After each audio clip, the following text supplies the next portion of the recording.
All right. Good evening, everybody. We're going to go ahead and get started here on Tech Thursdays. This is going to be episode 110. I can't believe it's 110 episodes. So this one is either going to be very, very short or it could be long. It depends on like questions and different discussion topics. As you guys know, Computex is taking place at the end of the month. So it's like a week earlier than it normally takes place for this year. So there's going to be a lot of tech stuff in the next few weeks. But I think in terms of this week, there's probably more stuff to talk about on the gaming side of the house versus the tech stuff. But it depends. Like, we could talk about some of the stuff. One of the things I wanted to go over was, as you guys can see here on the screen, the RX 9060 XT. There are some rumors about the pricing of that graphics card. There's other things, too, that we can talk about.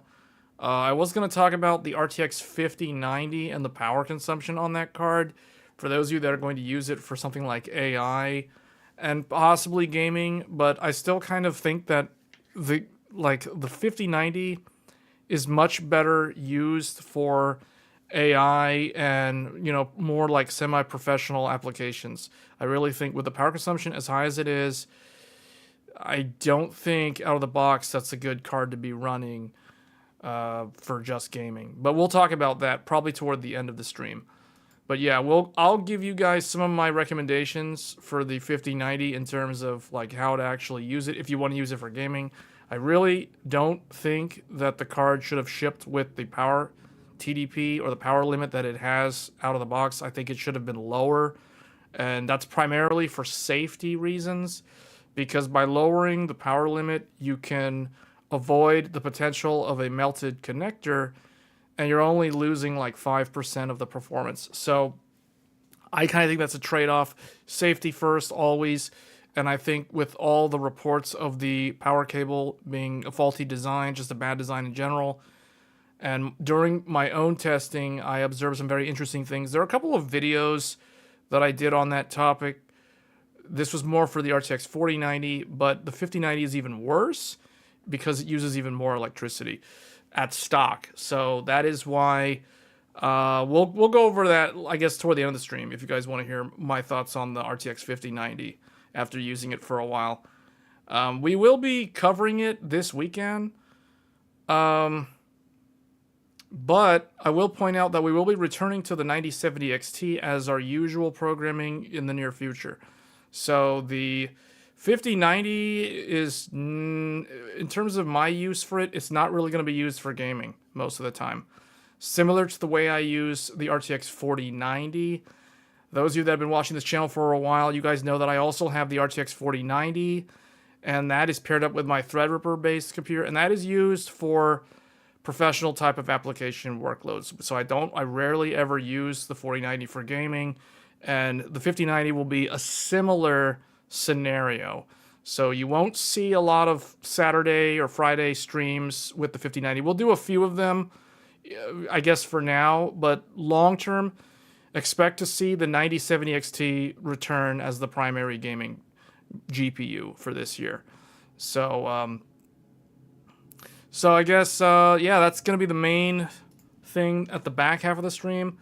But for the first half, I do want to talk about the upcoming 9060 XT. So the EU retailers have listed the Gigabyte AMD Radeon RX 9060 XT at $633. So obviously the price is in euros, but then you're converting it, I guess the article from WCCF Tech, they're converting it to US dollars here, and that's how they're coming up with a $633 price.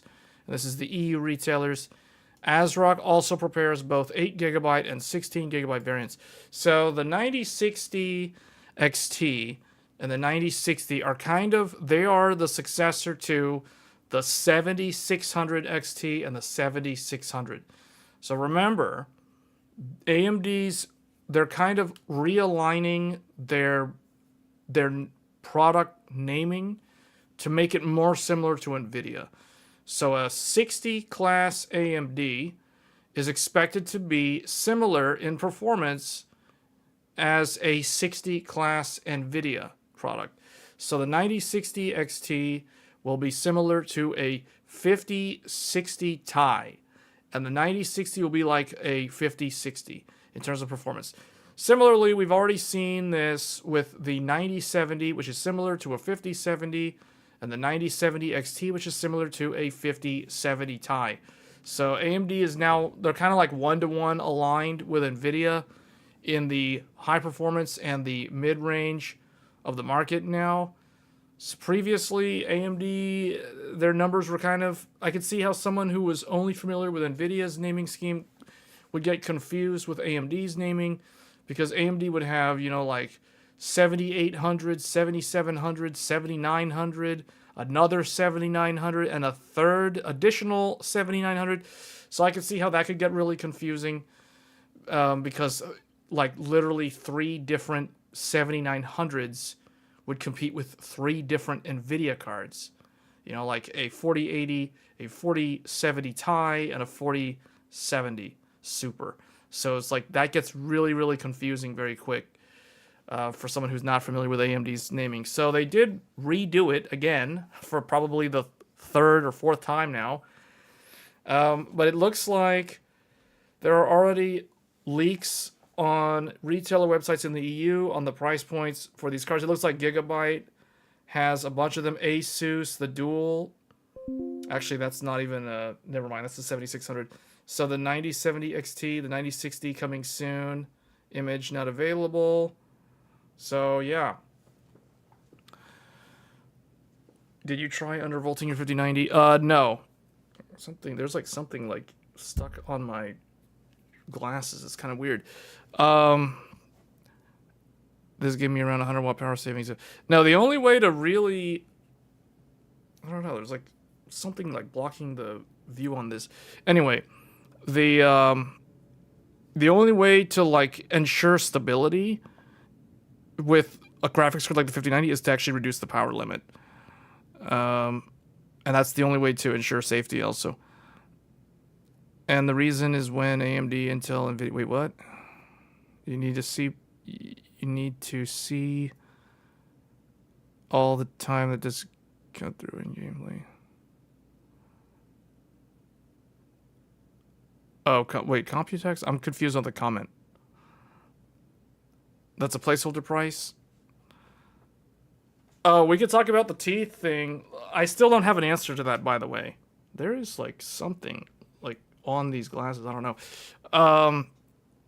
We can talk about the tooth thing. I basically have had, like, a crash course in dentistry this past week. I don't know what to say on that. So far, no one really knows what's going on. I'm going to see my regular doctor on Monday to try to find out. So basically, I saw like 3 specialists throughout this week. Just to keep this really brief, I don't want to spend too much time on the episode talking about this like minor health problem that I have right now. But I went to like 3 different specialists, and none of them could find anything conclusive. And it got to the point where they're like, well, you probably need to have like some blood work done and find out if there's some other thing going on, because they couldn't really find anything. They took a bunch of x-rays, 3D x-rays, couldn't really find any significant problem, or what they would say like a problem that would require surgery, which is good news. That's very good news. But no one really knows for sure what is wrong. So, it's a little bit alarming when you talk to 3 different specialists and none of them give you concrete answers. But hopefully I can find out something next week. So if you guys want to talk about teeth and dentistry, we can talk about that. That'll probably be a paint session later on in the stream, because I learned a whole lot. I read a whole bunch of like research things about like regrowing teeth and regenerative therapy for not only periodontal things, but like the dentin in the teeth, regrowing cementum on the root, all that kind of stuff. There's a bunch of stuff that's happening in Japan when it comes to regenerative medicine for teeth specifically. I didn't even know that Japan had a terrible, like 51% of the Japanese population has some form of teeth problems. I did not even know that. So, and I lived there for like 6 months. So it's crazy. So yeah, we will probably do a dentistry thing at the end of the stream if people are interested in that, because I learned so much about the teeth that yeah, I don't know. We could probably do an entire lecture on teeth if you guys want. But anyway, the other thing that I learned was 5090 power consumption. 5090 power consumption is just as terrible as I imagined. And this is the reason why I still strongly stand by my belief that people should not consider buying a 5090 if they just want to play games. The 5090, I have come to the conclusion, I'll probably make a video about this, once I figure out what's going on with my tooth or not tooth or whatever it is. I've come to the conclusion that the 5090 should probably have been a workstation exclusive card with more VRAM, with like 64 gigabytes of VRAM. It is not a graphics card that the average gamer should use. The power consumption is too much out of the box. The only way to run it safely without ever having to worry about the cable melting is to power limit it to 75% of its stock power limit. So if you have, for example, a 600 watt TDP, because the card is factory overclocked, you would power limit using NVIDIA's app, because thankfully NVIDIA's app, just like AMD's Radeon, I don't know when NVIDIA added this ability, because it must have been fairly recent, but NVIDIA's app, the NVIDIA app now has the ability to lower the power limit or like overvolt the graphics card. They don't let you raise the power limit, at least on the 5090. The 5090 that I have, for those wondering, this one right here, this is the PNY 5090. This one, in the NVIDIA app, it shows up at 100% power limit, and it doesn't let you raise the power limit because it's already maxed at 600 watts. But it does let you lower the power limit. So the secret to running it with peace of mind and not having to worry about the cable ever melting is to lower the power limit. Yes, that's correct. Lower the power limit to 75%. The green screen made the text black. Yeah, you want to see that again? There it is. RTX 5090, yeah. It's like blacked out. Black edition, I guess. Blacked out edition. At 75% power limit, the card will not pull more than 450 watt TDP. So basically what I'm saying is you can turn the 5090 into a 450 watt TDP graphics card if you lower the... Now, it depends on the specific card, but with the PNY overclocked edition, remember, this is the PNY overclocked. So it is factory overclocked, which means its stock TDP out of the box is the full fat 600 watts. 600 watts. So if we do the math, 75% of 600 is 450 watts. So we can run the 5090 at 450 watt maximum, and we never have to worry about the cable melting. Because unless you have like a really, if you have a cable that's in very bad condition, like the one in Derbauer's video, for example, then it could still melt. It could still catch on fire, even at 450 watts, as he showed in his video. So it's not 100% guaranteed not to melt, but 450 watts. If you watched my video that I did last year, or actually I did two videos. I did one earlier this year, back in January or February of this year, on this channel, showing how to measure the power with a clamp meter on each individual wire. And I showed that even with a 4080, the 4080 is not load balancing the individual wires at all, whereas a 3090 Ti did. So I definitely recommend, if you guys haven't watched that video that I did back in, I want to say it was January of this year, or maybe it was February. That video shows you that even with a good cable, a cable that I have barely even used, there is uneven distribution. I think I had one wire. One wire was pulling, like, actually, do I need to just pull up the video? Hold on, let me go find the video. Let me see. You probably just pull the video up. Where is the video? 5090 cable melting. Now we're going, yeah, this video, hold on. Well, let's just put it in here. Now we're going to do the, so check this out. So look at this. This is a video that I made. So this is from the Game Tech Reviews channel. So in this video, I use a clamp meter.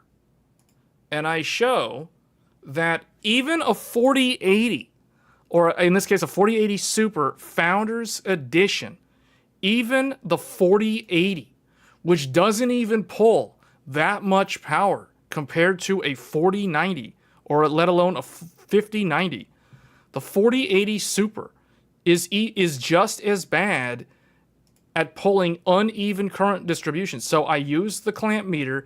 I measure each individual. The game under test was Black Myth Wukong. And you guys can see Black Myth Wukong. Here are the results with a Founders Edition 4080 Super using Corsair's official 12-volt high-power cables. This is not some third-party cable. This is the official, legit Corsair cable. Pin 1, 6.25 amps. Pin 2, 5.3 amps. Pin 3, 1.8 amps.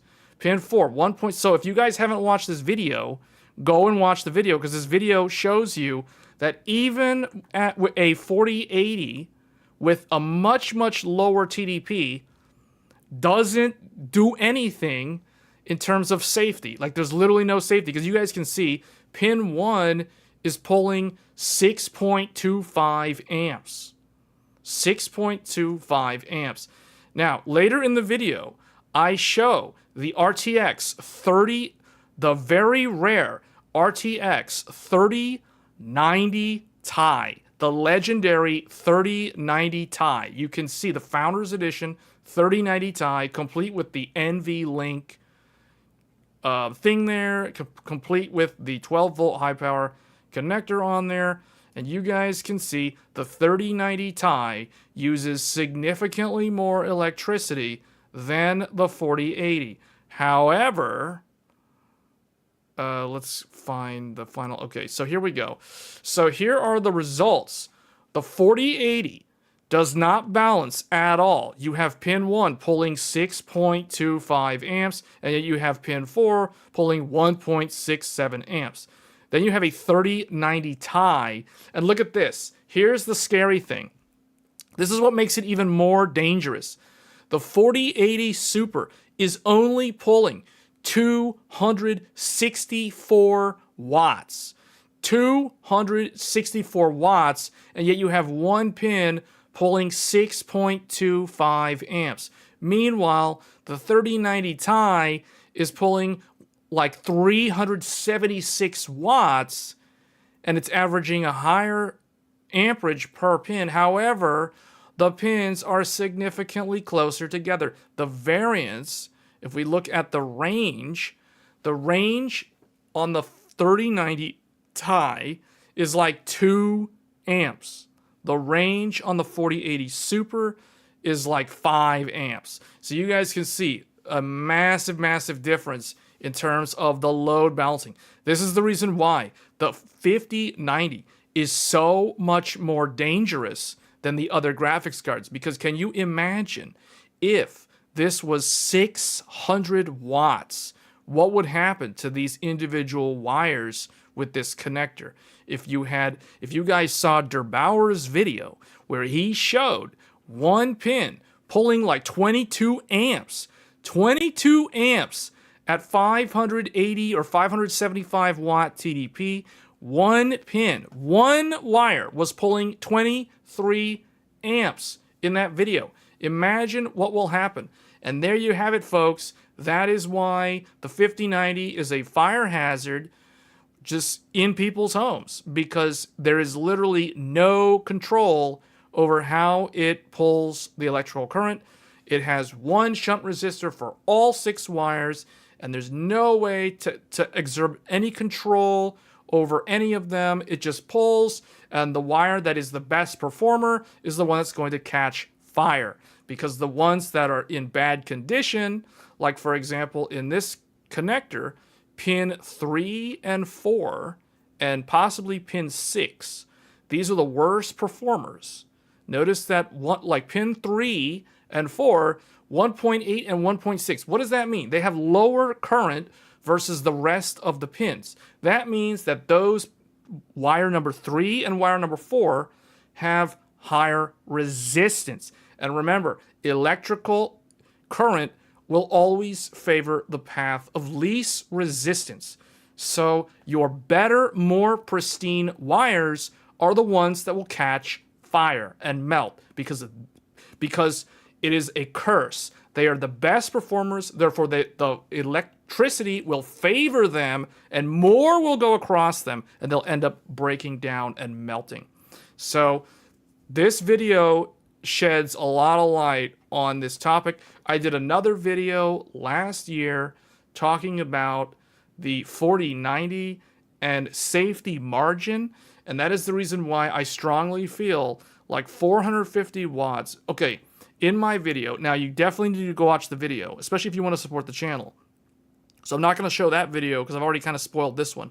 I'm not going to show the 4090 video. The 4090 video, I do the math, and I determine that around 480 to 500 watts is the safe, everyday maximum without taking into account variance in the individual wires. So now this second video that I'm showing on the screen, this one takes into account the individual variance in the wires. So you combine the first video with the second video, and now if people watch both of those videos, they're probably going to have a lot of anxiety, especially if they have a 5090 and they're not doing anything to power limit it. But the only way to stay safe with a device like this is to not allow the power limit over 500 watts. So in my case, I limit mine to 450 watts, and I don't have to worry about, pin 3 or pin 4 being terrible quality, and I don't have to worry about pin 1 catching fire. Because looking at this, I can already tell that the pin that's most likely to catch fire is the very first pin, because that's the one that is pulling the highest current, which means it is the best performer. However, what's interesting is when you introduce load balancing with the 3090 Ti, the 3090 Ti has 3 shunt resistors. One shunt resistor combines pin 1 and 2, the second pin 3 and 4, and then 5 and 6. If you average 1 and 2, 3 and 4, and 5 and 6, you'll find the average is around 5.5, which means that the 3090 Ti does an excellent job. And see, I did the math here, 5.19, but if you take the average in pairs, the average is around 5.5. So that shows that the 3090 Ti has the additional safety mechanisms in place to protect the cable from degrading or melting or dealing with thermal breakdown of the plastic housing. Because the other thing that I'm concerned about is maybe it's not the metal that is the problem. Maybe it's actually the thermal limit of the plastic housing.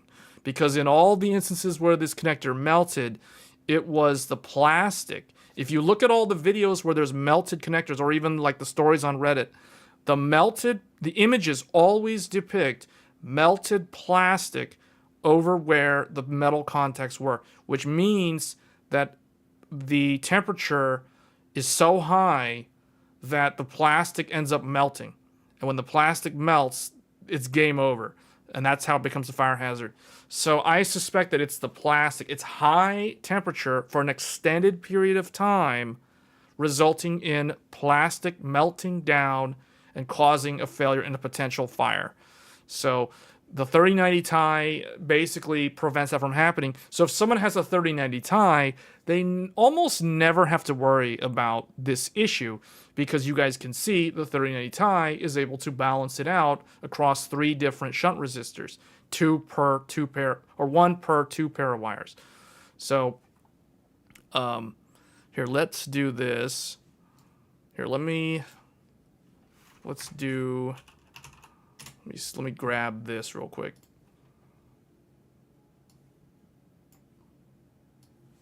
So I will put that, I'll put that into Paint. So now we can draw the shunt resistor. So on all the 40 series and all the 50 series, all of these are combined into one shunt resistor. In the 3090 Ti, these two go to one shunt resistor. The second two go to another shunt resistor. And then the last two go to the last shunt resistor. So they're balanced. So basically, this resistor is handling the current from these 2 pins. The middle one handles these 2 pins, and the third one handles these 2. Now, the reason why this is a safety mechanism is because when you think about it, when you have 3 separate resistors, let's say what ends up happening is it's basically a current divider. What ends up happening is the system will only allow on average, the same amount of current per resistor. So like you average these 2 across number 1, then you average these 2 across number 2, you average the last 2 across number 3. You'll find out that it's like 5.5, or it's somewhere around there. So you're getting an even load across all of them. And remember, these individual wires, each one of these wires is rated for 9.5 amps. So the absolute maximum of each one of these wires is only 9.5 amps. If you're driving more than 9.5 amps, you're asking for a potential fire to occur, or at least a meltdown of the wires and maybe the plastic, because it's outside of spec. But in Buildzoid did another really good video on this.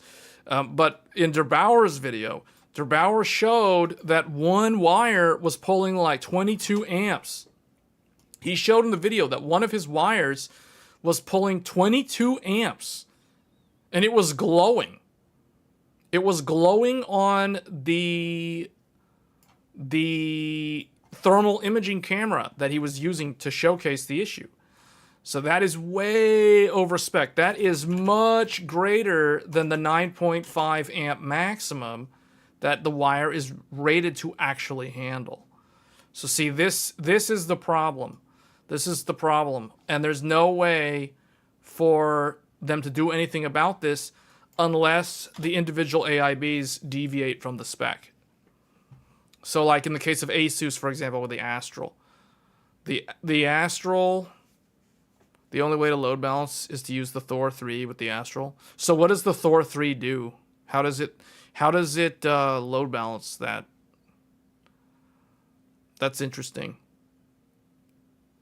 But see, this is something that I think there's not a lot of discussion about this. And there's actually a class action lawsuit against NVIDIA right now. I don't know if the AIB partners are being implicated in the class action lawsuit, but there is actually a class action lawsuit. There's an open court case going on with or building against NVIDIA regarding the 12-volt high power as a fire hazard. So, and yeah, it's a fire hazard. I mean, this is ridiculous. Like, look at this. There's no way to control it. There's no way to control it. Like, this is ridiculous. Like, the average consumer, the problem is the average consumer is not going to know. The class is going to be small. Yeah, but well, it's because there's not that many of them. Yeah. But the thing is, years ago, there was a class action lawsuit against NVIDIA for the... Do you guys remember the GTX 970 4GB thing? You guys remember this? That was a class action lawsuit, and NVIDIA lost. NVIDIA had to pay every single 970 owner got like, I think like $60 or something. It's anywhere from like $35 to $60 depending on where you were in the world.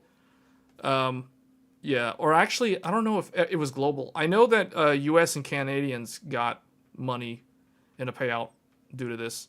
All I know is I got money out of this, so because I have a GTX 970, the MSI 100 million edition, and I remember getting, I think I got like a $45 check or something like that, because you know how like all the lawyers get the bulk of it, and then everyone else gets like, you know, whatever, and it's all distributed. But this was a lawsuit. It was the whole like 3.5 gig plus 512 mega. Remember that? This thing, the false advertising. See, the sad thing is this was a class action lawsuit that NVIDIA lost. And this is such a minor thing in the grand scheme of things compared to a potential fire hazard, which is going to have a lot less people involved. But to me, this is definitely something that they stand to lose. I don't see how they're going to win in something like this. It's too easy to prove. Like, it's way too easy to show. You know, let's put it this way. I have two Corsair cables. Both of them exhibit this behavior. The only difference is on one cable, these two wires are lousier than the rest. On the other cable that I have, pin 2 and pin 6 are terrible on the other cable. So it's like, it's not like, oh, just buy a new cable, problem solved. No, there's so much variance. And the problem is, the cable, you shouldn't have to rely on a cable being in pristine condition if you do your circuitry, if you do the due diligence on the circuitry. There's no problem. You see what I'm saying? So there's no way that they're going to avoid this. Like, I don't know how this is going to play out, but to me, definitely what they'll do is, well, if they don't do this for the 50 series, then I have no idea why they wouldn't address the problem. But with the 6090, they're going to have to change something. Like, something's going to have to change, because this, all they have to do is go back to this design, and then, like, the problem goes away overnight. So I don't know how or why they decided to release a 575 watt TDP card and make no changes to this.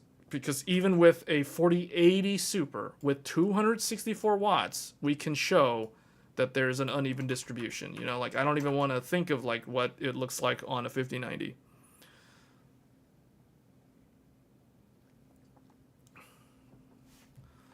So, anyway.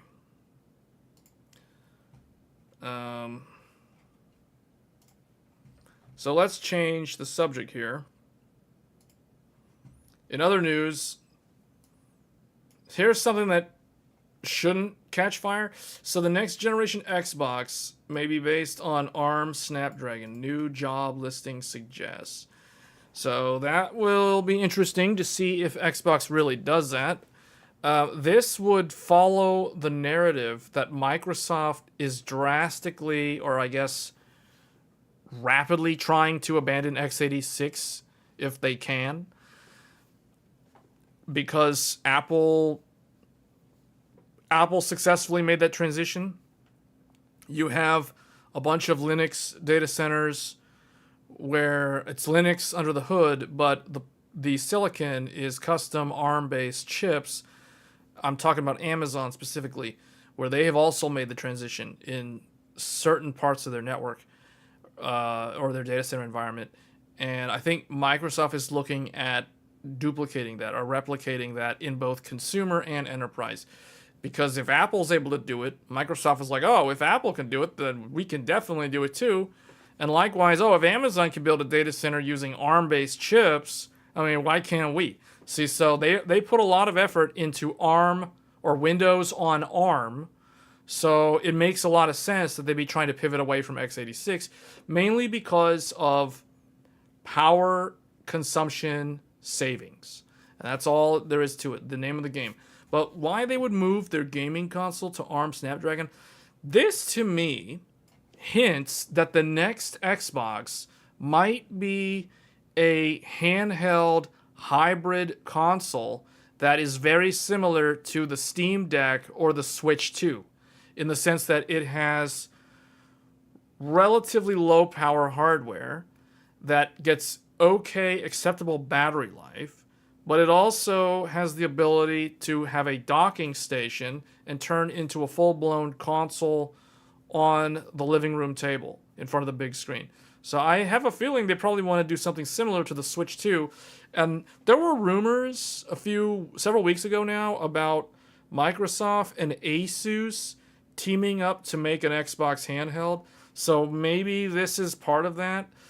I wouldn't be surprised if all of that's interlinked, but it looks like they are looking for a sell-in activities for the next generation of Surface and Xbox products built on Snapdragon solutions.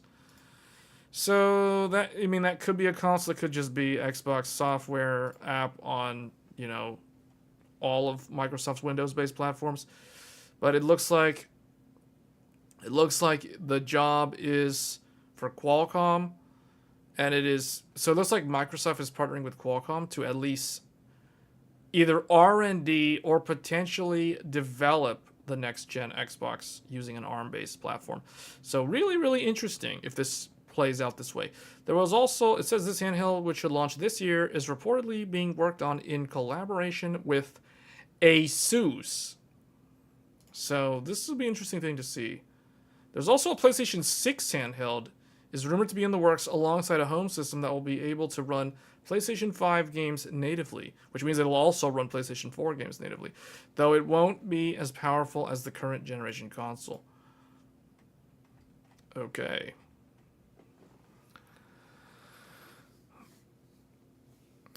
If you buy Intel ARC, get into Intel Insider for the spiffs. Isn't that for the people selling it, not the people buying it? Aren't the spiffs for the people selling, not the people buying? Is this supposed to be the more you buy, the more you save thing? Intel's GPU strategy is beta validation volume. Huh? AMD's is price at cost, sales close to ODM. On silicon sales, ODM rises CPU. Okay. Doesn't Intel have the exact same strategy though? Like, why wouldn't Intel do the same thing? I think they tried to, but I guess there wasn't enough interest in the graphics compared to the CPU. I feel like AMD and Intel have the exact same problem. Like, I feel like Intel even more so than AMD in the sense that more people are interested in AMD CPUs than their GPUs. Likewise, more people are interested in Intel CPUs than their GPUs. Although I think there's more people interested, well, I don't know, it depends on who you ask, but I think there's more people that would consider an AMD GPU before they would consider an Intel GPU. Because think about it, who are the people who buy Intel GPUs? People who are like tech enthusiasts that are willing to play around with a new thing. That's not a regular gamer.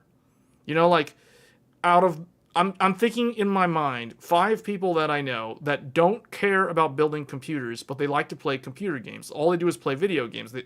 Like their hobby is playing video games, not building computers.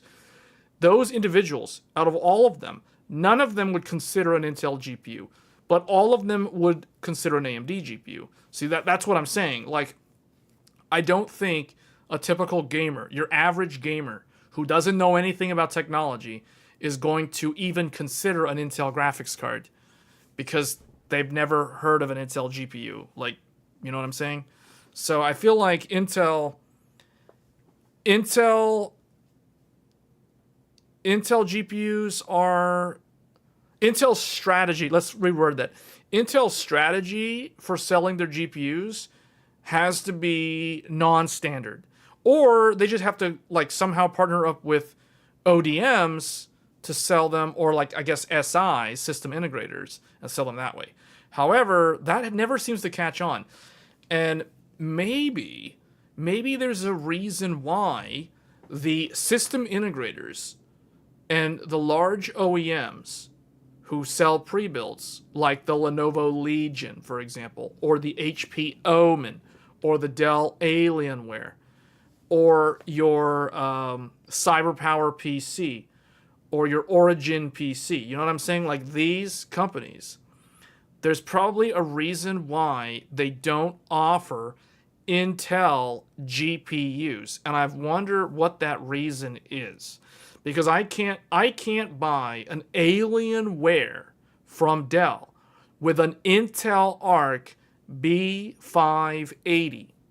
Why can't I buy an HP Omen pre-built gaming computer with an Intel ARC B580?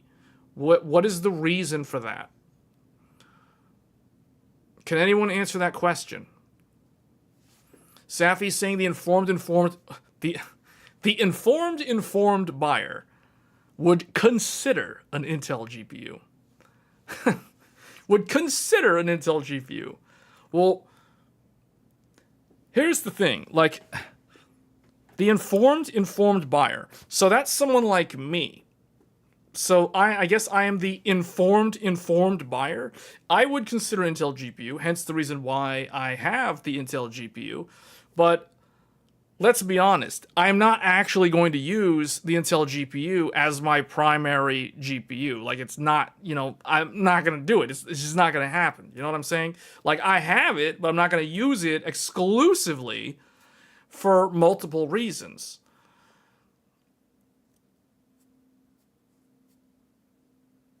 So, yeah, I actually have most of Intel's GPUs.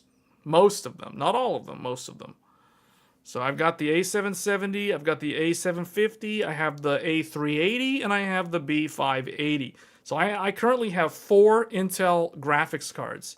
So I think I am way above average in terms of someone who is willing to purchase an Intel graphics card.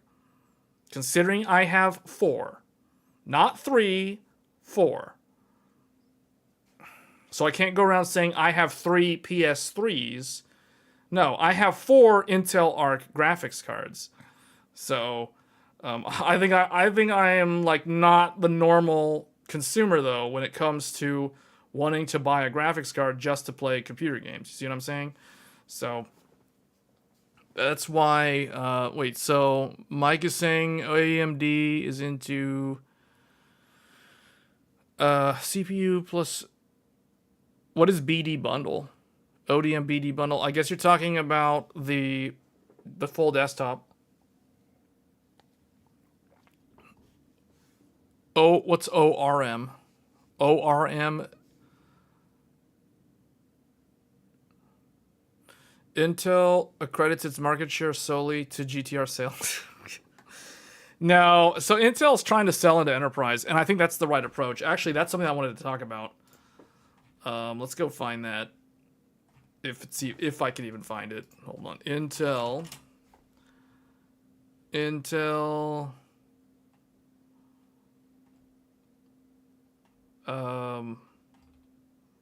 Man, these guys, WCCF Tech, like I said, has the absolute worst search engine.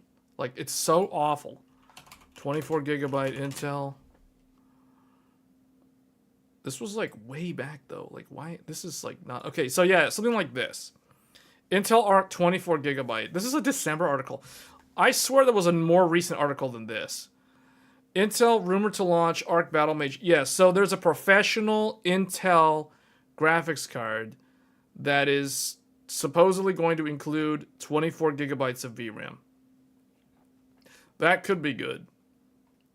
Like, why is this the only article? Like, can't they find... Okay, here we go. Here we go. Intel partner flags 24 gigabyte ARC B580 variants in EEC filing ahead of Computex. This is something that I'm really, really looking forward to. I want to see a 24 gigabyte workstation card from Intel. So it looks like it is going to be a thing. The original PS3 is still the most premium looking console to date.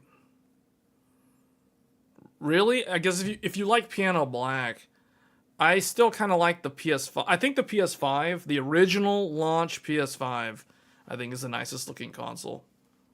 And I say that as someone who had the original 60 gigabyte PS3. It ended up dying though. It died in 2014. It had the yellow light of death. Intel would like to, but not against Nvidia. What are we talking about? Gaudi was written off in Q1. Gaudi's gone? Wait, what? I thought they were going to keep doing that. Are you telling me Intel doesn't have a big AI chip anymore? Are they going inferencing only and they're doing like the 8 GPU thing? They're not even really doing good in that though. Like I feel like Gaudi was their way forward. Are these going to be blower style? I hope they're blower style. If they're blower style, I'm getting one. Oh, yes. This is exactly what I want. Oh, man. Oh, yes. Return that 5090 for this. Look at that. Pro A60 single slot blower style. If only it doesn't need... If this thing doesn't need a 6-pin or 8-pin, this is absolutely perfect. This is going to be GPU of the year. Or maybe it'll be runner-up, because I think the 9070 XT is probably GPU of the year. But, oh, man, this is exactly what I need. This is exactly what I need. Oh, man, if Intel is watching this, this is what they need to do. This is how you sell GPUs. This is exactly what you do to sell GPUs. Make more of these. AMD needs to make more of these, too. My only GPU that is single slot with no power connector and blower style like this is my AMD what was it? The W7500. Where is it? GPU database. So this is in my Threadripper computer. Yeah, this thing. This, basically, I want Intel to make... I've been wanting Intel to make this type of GPU. And if they really do this, this is an instant purchase. This is an instant purchase. 24 gigs of VRAM on a single slot. This would be so good. So good. Although I don't know how they can do 24 gig single slot. It'll be so power limited. On a single slot. I mean, AMD... I got this in my Threadripper. So I have this plus the RTX 4090 in the Threadripper. I got dual GPU. I got my Pro W7500 as a workstation card in Threadripper. Because you guys know why I have this. Because Threadripper doesn't have any integrated graphics. So we stick this in so that if I swap a GPU out, I still have this for display connectivity as kind of a holder. Like it's always there. This is basically like integrated graphics for Threadripper. But yeah, this is basically what I use. But man, if Intel does this, now they've got my attention. This has my undivided attention. This is exactly the sort of thing that I want. Oh man, this is so good. This is so good. Earlier in the week, reports about a potential introduction of the XE2 Battlemage B770. Last night, Team Blue tweet confirmed forthcoming. Okay, see you in Taipei. Someday I'll go to that. Someday I will go to Computex in Taipei. Someday. That's like a life goal, I guess, at this point. Whispers of 24 gigabyte VRAM. Yeah, this is it, man. This is what I need. This is what I need. This is exactly what I need. I could stick this in the Threadripper and then I would have this. Man, if I put this in Threadripper, I would have all 3 GPUs. I would have all 3 GPU vendors in one computer. Can you believe that? I would have Intel Arc. I would have AMD Radeon Professional. And I would have NVIDIA GeForce RTX. I'd have all 3 of them in one computer. The unholy trinity, I know. Yeah, exactly. The unholy trinity. I would definitely build that computer. I would definitely build that computer. The reason why I haven't done it is because the current Intel cards are all dual slot. They're too big. I need them to be single slot so I can stick them all together on that Threadripper motherboard. That is exactly the card that I need.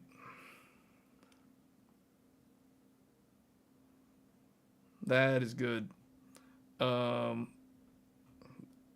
Yeah, man. Someone needs to get a 24 gigabyte card out for professional, like for low power. Because if someone just needs the memory to run the model, they don't necessarily need like a 600 watt graphics card to run the model if the limiting factor is the VRAM. So this is exactly the sort of thing that's needed. Which tech event is closest to me? Yeah, CES. CES would be cool, but man, CES is good, but if you're a true tech enthusiast, Computex is way better than CES. CES is more for like the mainstream, you know, like they show a lot of, if you're into like OLED monitors and stuff, CES has a lot of that. If you're into like phones, smartphones, smart home devices, Internet of Things, IoT devices, CES is the place to be for that kind of thing. But if you want to go to, if you're into, like, let's put it this way. If you're into, like, this type of stuff, if you care about, like, motherboards and, like, RAM and RGB and liquid cooling and CPU and GPU and all that stuff, no, Computex is where it's at. Computex has all the DIY stuff. If you're, like, into custom building computers and overclocking and all that kind of enthusiast stuff, Computex. If you go to Computex, you'll see overclocking competitions. LN2, Dry Eyes, whatever. It's usually LN2. It's usually Extreme, XOC, or Extreme overclocking competitions taking place in Computex. So that is the place to be if you're a true tech enthusiast. Like if you're the type of person who like wishes you had a motherboard like this one, or maybe you are planning on getting this motherboard when it comes out in a couple of weeks. It's launching around Computex. I expect to see Linus and the boys and everybody covering Asus's booth, showcasing the Crosshair Extreme and all that stuff. We're going to see some videos on this motherboard real soon. Maybe the Apex will be shown off as well. So yeah, if you're someone who's into that kind of thing, Computex is the show for you. Like once a year, end of May or very early June. It depends. Usually it's either the very, very end of May or the very first week of June. This year it's happening a bit earlier. So it's like a week or two earlier than it normally takes place. But yeah, this is the type of GPU that I'm looking for. ARC Commercial Flex. 1.7% of all mass market. Intel or ARC and Battle Mage. Oh, Alchemist and Battle Mage.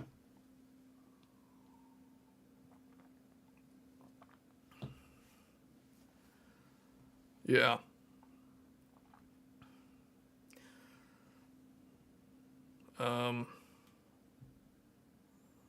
Let's see. So what do we want to talk about now? Oh, in other news, this is a quick gaming article. So PlayStation officially announces Stellar Blade. We're definitely switching gears on this one. So Stellar Blade's coming to PC. So it came out in, was it April of last year or May of last year? It was basically a year ago was when Stellar Blade came out. So it's coming out in early June, if I'm not mistaken. Yeah, June 11th. So it'll be on PC June 11th. We may look at this. I don't know if I'm going to cover this game on PC. The game is really good, but I already played the whole thing on the PS5, and I was able to play it on PS5 Pro for the DLC stuff. So I may not have time to cover it on PC, but we will be looking at it on PC, maybe. It depends. Because the problem is it comes out June 11th. So I'm trying to look here for June. So next week, actually today, a game came out, which we're going to talk about. We're going to talk about a game called Doom: The Dark Ages. We're going to talk about that because we're going to be covering this real soon. But that's kind of a spoiler alert. So anyway, for Stellar Blade, though, this comes out June 11th. So let me see. That is... Okay, so that is... I'm adding that. So that is like 2 weeks after Elden Ring Night Reign. So we may have time to include that one. But we're coming up into like a whole bunch of like action games. So it looks like that game is literally in the middle between Elden Ring Night Reign and Death Stranding 2. And I've already committed to cover Night Reign in depth. And we're also going to cover Death Stranding 2. So, because I'm thinking, currently, Expedition 33 is the front runner. I think most people would agree that Expedition 33 is the front runner for Game of the Year right now. The only other ones that I can see being mentioned, although I don't think they would win, would be like Kingdom Come Deliverance 2, potentially, and Monster Hunter Wilds is another one.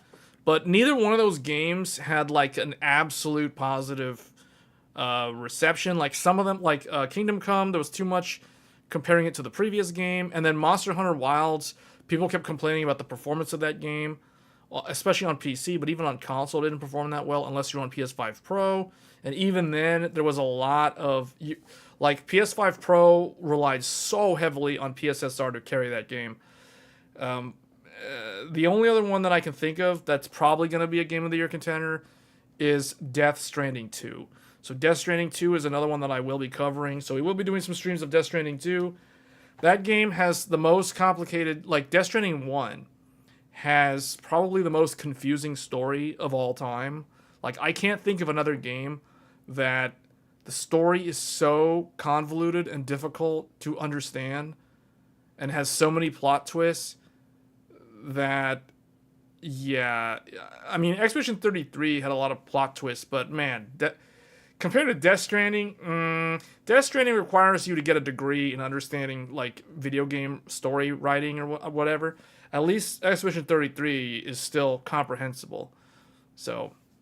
Have you seen Blades of Fire? I might have seen it. But I'm looking at the release window here. So next week, we have... This week, we have Doom, The Dark Ages. Next week, we have Onimusha 2, Samurai's Destiny remake. Then we have... I guess it's a remaster. Then the week after that, so literally 2 weeks from today, we have Elden Ring Night Reign. Then 2 weeks from then is Stellar Blade. Then 2 weeks from that is Death Stranding 2. So we're about to go into a section of like back-to-back games. Starting with Doom, The Dark Ages. So, but this game... So here are the recommended system specs for Stellar Blade on PC. So they require you have a 2017 CPU... with a 2016 or 17 GPU for minimum. I tried streaming lately, but 4K 60 on OBS no longer works. Had to tune down to 4K 30. It says encoding something exceeded on OBS. Not sure if it is OBS or NVIDIA problem. Tried NVENC and AV1 on NVIDIA. So... I don't know if that is a OBS problem, to be honest. That might be an NVIDIA problem. Last week, when we tried streaming with the 5090, I did have multiple scenarios where the encoder, it basically crashed the game. It was Monster Hunter Wilds. The game crashed, and it gave me an encoder error in OBS, and I had to basically restart the entire stream. A couple of times we had to restart the stream. So it might be an NVIDIA problem, because I never experienced that problem when I was streaming using the Radeon 9070 XT. Nor did I ever have any crashing with Monster Hunter Wilds when I was using the 9070 XT. However, I want to point out that when it comes to Monster Hunter, if you're trying to stream Monster Hunter specifically, that is a known issue. GeForce, if we go to geforce.com, and we go to drivers. So, I want to point something out. So, they came out with a brand new driver I think it was this week, started this week. Yeah. Driver version 576.40 came out Monday this week. And this driver fixes the issue that I was experiencing in Monster Hunter Wilds. So if you guys were watching the live stream with the 5090, you guys remember that every time I would try to run the game with a frame rate above 60 or just simply turn on frame gen, the game would crash intermittently. And it didn't matter if we were using DLSS or AMD FSR or nothing, it would crash every single time. The only way I managed to get it to work was to cap the frame rate to 60 FPS and not use DLSS. Instead, I was using FSR, and then it worked fine.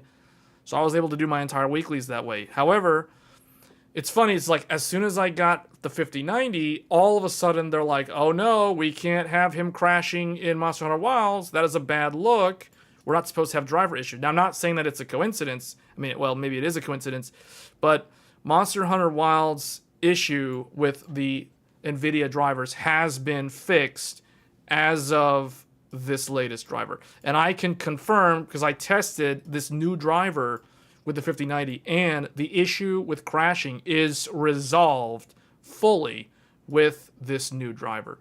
So I don't know. I probably look at what I would recommend if you're having an issue with OBS. Look at the release notes of the driver that you're running and see if there's a known issue. Because oftentimes you may also want to look in OBS's release notes. Always check the release notes. If you're running into a problem, let's open the release notes. So always check release notes, because this will tell you, let's see, where is known, open issues. Here are the issues. Flickering or corruption around light sources in Ghost of Tsushima Director's Cut. Cyberpunk 2077 will crash when using photo mode to take a screenshot with path tracing enabled. F123, F124. So all these people who say how, oh, NVIDIA's drivers are perfect, well, actually, no, they're not. Nothing is perfect, guys. So here are some known problems. But they're not, but these are like game-specific problems. If you're not able to see the issue listed in the NVIDIA release notes, check the OBS release notes. So, F1, wait, crashes at the end of a race. Oh, that means the win doesn't count. Or maybe you lose and I guess whatever. Yeah, but yeah. That's a pretty bad one. But yeah, I will say, I'm someone who normally never runs into problems with any graphics card that I've ever owned, whether it's NVIDIA, whether it's AMD. So to me, when I ran into Monster Hunter crashing on the 5090, when it was crashing, I was like, yeah, this is definitely an NVIDIA problem, because I know it's not an OBS problem, or it could be an OBS plus 5090 problem, or an OBS plus NVIDIA driver problem. But at the time, I wasn't sure. But NVIDIA basically fixed it, so that kind of proves that it was actually an NVIDIA problem and not an OBS problem, and it was not a Monster Hunter problem. So that kind of, this proves it. When someone fixes it, then you know that they're the ones that are to blame. But good thing they fixed it, because Monster Hunter Wilds is currently my primary game, and having a 5090 and can't even play Monster Hunter Wilds, that's kind of like a complete deal breaker in my mind. So they fixed that pretty quick. But that is my recommendation. Likewise, if we're talking AMD is even easier. So you go to the driver page, and then graphics, RX, 9000, 9070, it doesn't really matter. Windows 11, and here they go. You can click on, this is the driver detail, and you go to release notes, and literally on the website, it immediately tells you. So this new driver adds support. This is the very first driver to support the 9070 GRE, And they say that software for Linux package drivers for this product will be available later this month. New game support, Doom, The Dark Ages, F125. New game support for FSR4. Ghost of Tsushima, Everspace 2, Fort Solis, Warhammer 40k, Darktide, The Finals. So these games all got FSR4 support. And then they have more HyperX support for a bunch of these games. And then they tell you the Vulkan extension. And then here are the fixes. So failure to detect integrated camera may be observed after a driver installation for the Ryzen AI Max. This is Strix Halo. Installation progress may persistently be displaying at 0% when installing AMD chat within the AMD software. Oh, so this is the built-in AI bot that runs in the Radeon software. System crash may be observed due to a memory leak when using Steam VR on some AMD 9000 series. Users experiencing this issue are recommended to turn off motion smoothing. So at least they give you a workaround.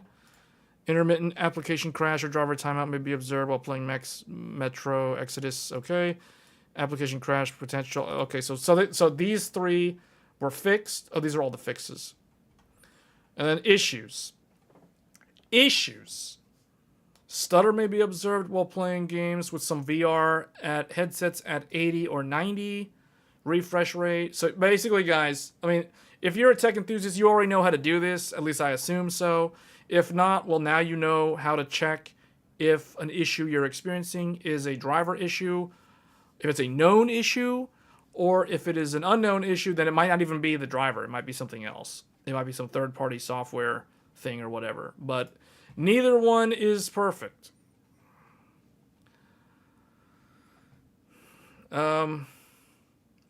Okay. But I think that was a good comment because I think that helped. That was the first time I ever actually talked about release notes and how to look at them. Now check the Intel one. I don't think we need to go there right now. Let's not go there right now. That'll make the stream too long. So Stellar Blade. Basically, if you want to play this game at... Okay, what's interesting is they don't tell you 1080p high or 1080p max. Anyway, 4K 60, very high. The CPU doesn't even matter. NVIDIA GeForce 3080 or Radeon RX 7900 XT. Okay, Windows 10. These are requirements, so I guess you don't need Windows 11, but it'll work. Is this with upscaling, though? I don't know. Doesn't really say anything. It doesn't really say upscaling. This is 4K 60. So I guess I'm assuming this is 4K native. Native 4K 60 on very high preset.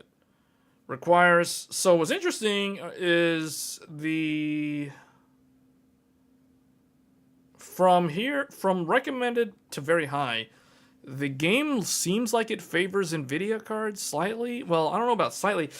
I don't know if they even tested this with one of these two, because the 7900 XT is more like a 4070 Ti Super or like a 3090 Ti. 3090 Ti is a lot more powerful than a 3080. So this basically reads GeForce 3080 or 3090 Ti. So that's really weird. So it makes me wonder if they tested the AMD card, or maybe these are the only cards that they had, like these NVIDIA and AMD cards, so that's what they tested and that's what they signed off on. That's usually the case with these smaller studios. Or I guess these studios that have, like, okay, this is not a super small studio because these guys do have a gacha game, but it's like, relatively speaking, Stellar Blade is a smaller title in terms of like the budget for it versus, you know, some other AAA games. They bundled the 3080 and the 7900 XT together, and the game doesn't have ray tracing. Oh, wait, the game doesn't have RT? Yeah, I think it doesn't have... Actually, I know it has upscaling. I know for a fact it has upscaling. It's using... This game, if I'm not mistaken, uses Unreal Engine 4, not Unreal Engine 5. It's Unreal Engine 4. So that means, to my knowledge, Unreal Engine 4 doesn't have native Lumen and Nanite. Those are UE5 things. So maybe it doesn't have ray tracing. Or it has a custom implementation. So...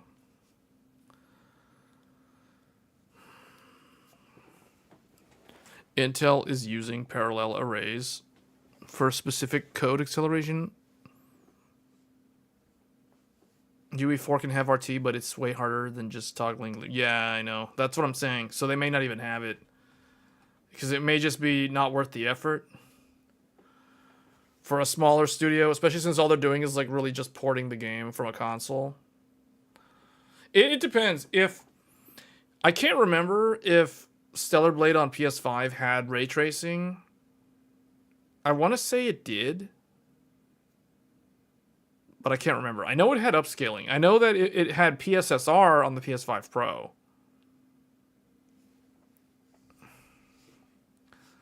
So, I don't know. Nintendo Switch 2 to sell 100 million units by the end of 2029. This is the most important console launch ever. Wait, what? This is the most important console? DFC has said so. They have spoken, apparently. DFC has stated that the Nintendo Switch is the most important video game console. Or the Switch 2. So it shows you have North America down here in the darker blue. You have Western Europe in orange. You have Japan in green. And then you have ROW. I think most people here know what that stands for. That means rest of world. So the rest of the world is the light blue on top here. Video game console software sales by region. I find that hard to believe that the rest of the world rivals the Japanese market. How can that be possible? Is this research completely flawed, or is the rest of the world really that small of a game software sales market? I don't get it. Oh, is this Nintendo only? No, this is console software revenue. Hold on, but what is this? Is this like Switch only?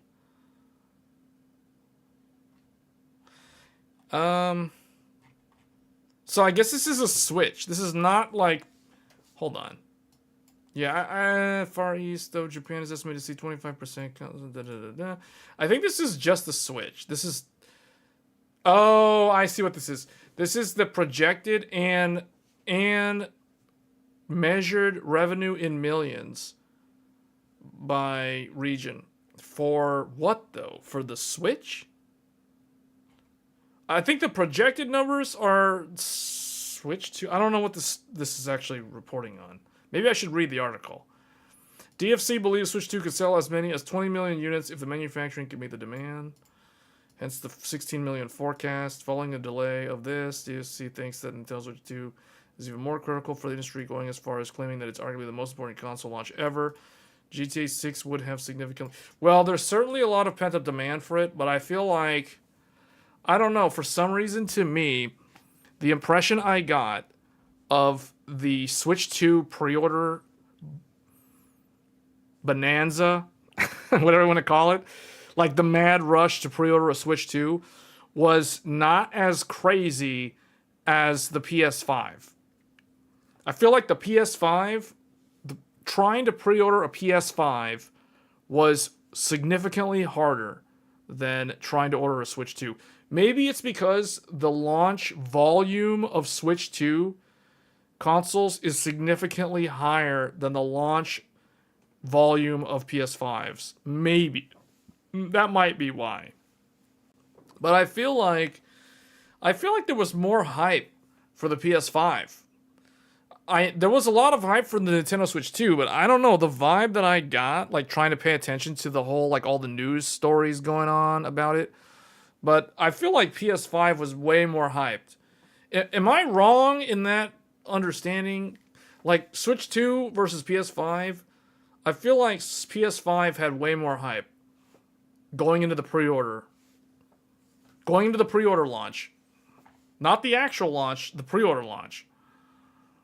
Switch 2 had way more pre-orders sold. I know because it had more volume. But I'm saying the overall hype behind the console, I feel like there was way more hype surrounding the PS5.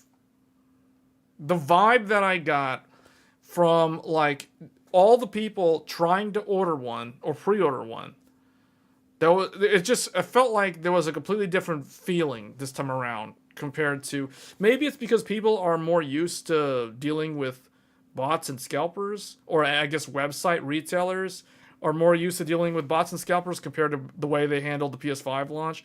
The PS5 launch was terrible. Like the pre-order. Does anybody remember that? Does anybody remember what that was like? That was not fun. You had to rely on lesser known websites like Ant Online to get one. Like you had to really, really know what you were doing. You know what I'm saying? Like if you wanted a PS5, you basically had to study like how to buy something online. Like you had to really, really do your homework. You couldn't just be like, oh, I'm just going to order one off of Amazon when the pre-orders go live at midnight. If that was your mentality, you definitely didn't get one. Because that's not how it worked. First of all, Amazon didn't even have them. So it's like that strategy was already dead on arrival. You bought one from a guy in a dark alley. You had to study all the scenarios, such as the scenario that you just described. But I feel like the Switch 2, pre-ordering the Switch 2 was not that hard. Like, if you really wanted a Switch 2 and you were ready to go, like you had all your payment information already saved on your retailer of choice or multiple retailers, it was pretty easy, man. Like, I'm not gonna lie, I completely forgot about it. Like, I went in like 20 minutes after the launch, after pre-orders opened on BestBuy.com, on Target, on Walmart. Like, I was like, oh, I knew I forgot something. I was like, oh, the Switch 2 pre-orders are happening right now. I need to go in and log in. I log into Best Buy. I get in line. I wait for like 15, 20 minutes in the queue. I get through, go straight to checkout, everything smooth, done deal. Just like that. I was like, man, that was so easy. Pre-ordering the Switch 2 was so easy. Like, PS5, if you were not ready at the top of the hour, if you didn't have the fastest internet in your area, if you were not on a dedicated, like, Ethernet cable, if you were on some Wi-Fi or your smartphone, like, you had no chance. You had no chance. You had to be on a full desktop with a Ethernet cable into your router, ready to go, full speed internet, lowest latency possible, top of the hour, ready to see that refresh button on that Best Buy or Target or Walmart or GameStop. All of them are doing it. Ready to go. F5. Here we go. F5. Top of the hour. F5. You see that add to cart? Here you go. Adrenaline starts pumping. You got to go. Add that thing to cart. Here we go. You have to have that 0.001 ping. That is correct. That's how you got a PS5 on launch back in 2020. That is how it works. If you didn't know how to play that game, you had no chance. No chance. So, and a lot of people that don't know, one of the secrets is to watch the Jake Randall live stream. You know, like, you just watch Jake Randall and he'll just tell you what to do. But what's hilarious is it's like by the time you tune in to the live stream, it's probably too late. They're probably all sold out. Because it's like everybody's like following, like, it's like follow the leader. It's like everybody, oh, go to Target. Everyone goes to Target.com. Oh, hold up. It's out of stock. Go to Best Buy. Everyone goes to Best Buy. F5, Best Buy. Control F5, Best Buy. Oh, hold on, Walmart. Try Walmart. Walmart's up. Everyone go to Walmart. Everyone goes to Walmart. GameStop just dropped. So the problem is, like, the herd of people are moving, like, it's like the herd of people this big blob of people are moving to websites like this, going across the internet. You have bots that are like kicking, like pinging in, getting all their sales, getting all their purchases in like immediately. So you got bots going in and circumventing the system. 2020 was a huge problem. There was no bot protection. Nvidia.com, GeForce.com crashed. Literally crashed. They literally were 100% down due to overload from bots and scalpers and everyone else who didn't know that you could buy the Founders Edition from Best Buy instead of Nvidia.com. So, crazy times, man. Crazy times. That's the sort of thing, like the pandemic. Anyone who lived through the pandemic has stories to tell. That was an interesting era in history. It was an interesting time. PS5 had way less units. It wasn't just PS5. We're talking about like everything though. You wanted an Xbox Series X, same thing. You wanted an RTX 3080 Founders Edition, same thing. 3090, same thing. Radeon 6900 XT, 6800 XT, all of those products all launched in that Q4 time frame, and they were like, everyone had to play the same type of game. Like, it was crazy. It was crazy. All of those products were dealt with the same exact way. All susceptible to bots and scalpers buying up all the inventory. Because like you would see it go from add to cart to out of stock, and then you go and look on eBay.com, and already there's people listing RTX 3080 Founders Edition for like $2,000.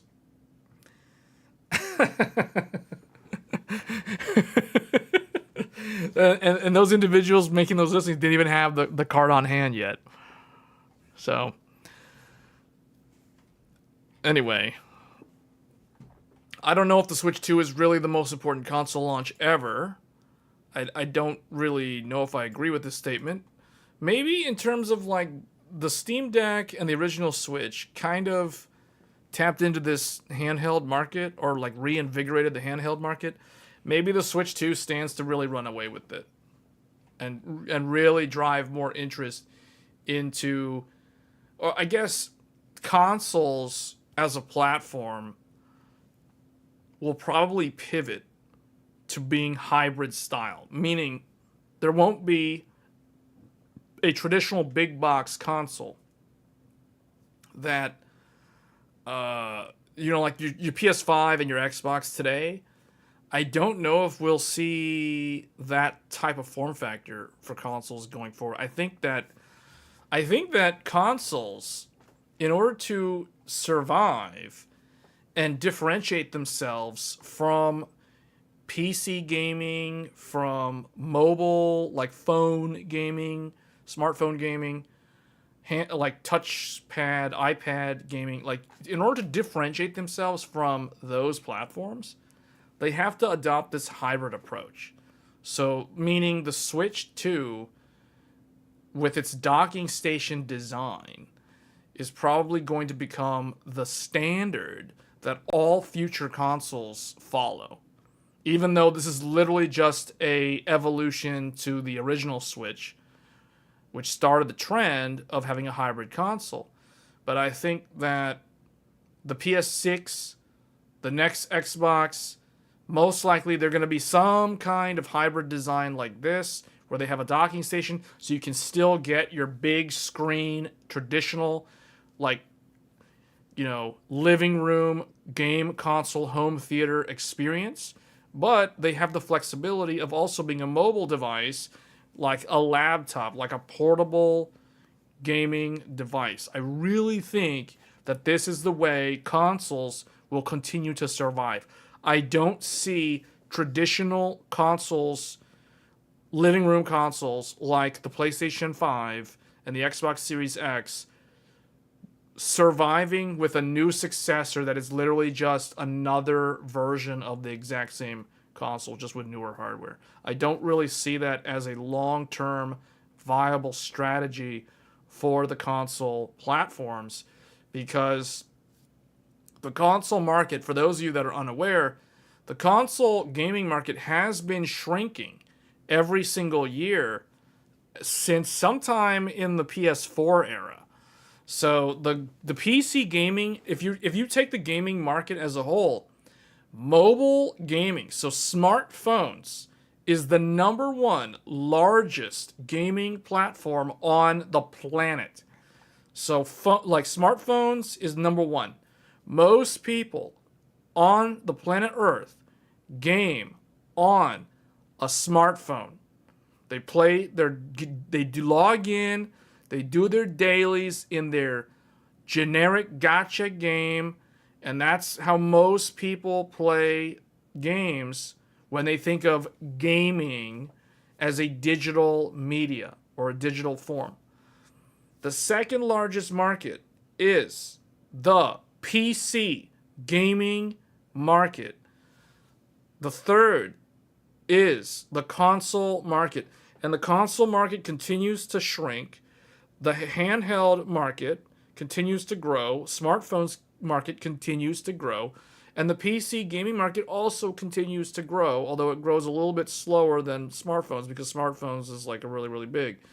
So, because if you think about it, the average individual that you run into on the street most likely has a smartphone, but they might not have a high-end gaming desktop. Like, using myself as an example, everyone I know, literally everyone I know, has a smartphone, but only a handful of people that I know from that exact same group actually has a desktop gaming computer. So that, just using myself, and you guys can do the exact same exercise. Like, think of all the people you know. Every single person you know, most likely they have a smartphone. They may not play any games, but they most likely have a smartphone. But of all the people you know, I'm pretty sure not every single one of them have a high-end desktop computer, let alone a graphics card as powerful as a 9070 XT. That is like way above average. So maybe they don't even have something as powerful as a GTX 1060. You know, even if they have a desktop computer, it might be like a really, really old office home computer which just has integrated graphics from like 10 years ago or something like that. You know, like some ancient Intel, some Intel Haswell, some 4th gen Intel i5, or some Ivy Bridge 3470 quad core, no hyper-threading. Maybe they have something like that as their home PC, but they don't play any games. So you see what I'm saying? That most people use smartphones. So hence, the largest gaming market is the cell phone, the smartphone market. That is number one. Number two is PC, not console. A lot of PC gamers seem to think that console is still bigger than PC. No, they're completely wrong. The PC market has been larger than the console market for many, many years now. Probably close to a decade at this point. So the console market started shrinking during the PS4 and Xbox One era. That was when it started going downhill. And it's only continued to shrink every single year. So throughout the entire lifespan of the PS5, the console market has continued to shrink. So, and I'm sure that Sony and Microsoft, you guys can tell based off of their strategy. They can see the writing on the wall. They can see that it is a shrinking market. So they have to pivot. They have to do something different. And I think Nintendo's strategy is a really good strategy, because there's a lot of different lifestyles out there that are not about sitting at home playing games on a high-end desktop. Like, I can think about, I think back to what it was like when I lived in Japan. That on-the-go lifestyle in Tokyo, on the trains, commuting all the time, every single day, day in, day out. Well, guess what? The transit time is a time, unless you were like in crazy rush hour in the morning, like you, or at least going home in the evening, was the perfect time to be playing a game on the Nintendo Switch. Because in a busy work week, you're not going to have a lot of time to play games during the week. So you'd only really spend time when you're in transit, aka on a train, playing a game like Zelda or playing a game like Dark Souls Remastered, because that's on the Switch. You know, like those are the sort of things that I remember when I had the Switch back when I was in Japan. So to me, having a Sony PlayStation console as a handheld, in my mind, is a no-brainer as the PS6. And likewise, Microsoft can team up with a company like Asus to bring, you know, Xbox to the hybrid, we'll call it, market with a handheld, like a Steam Deck or a Nintendo Switch 2 rival. So that's where the consoles are going. I'm pretty sure that's where all of them are going. They're all going to be like the Nintendo Switch 2. So we'll see if I'm wrong, but I don't see the traditional console as a sustainable business model just because you've seen the trends. Consoles are on the way out. At least traditional home theater consoles are on the way out. But being able to use the docking station so you can still get that home theater experience is definitely the correct approach. And maybe that's why the Switch 2 is the most important console launch ever, at least as of this decade. When PS6 drops at $1,000, everyone will scramble. Well, see, the problem with the prices of electronics, as long as people are willing to pay the prices of these electronics, there is no reason for the prices to come down. Like, the fact that do you guys remember, what was it? When was this? A few months ago? Was it a few months ago? Was it last year? No, it was last year, yeah. Do you guys remember the pre-order for the PS5 Pro? What was it? The 25th, or was it 30th? No, 30th anniversary. 30th anniversary? Yeah, 30th anniversary. You guys remember the 30th anniversary?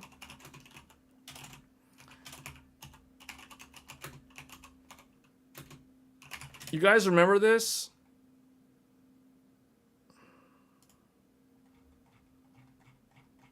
Man, WCCF Tech literally has, like, the worst.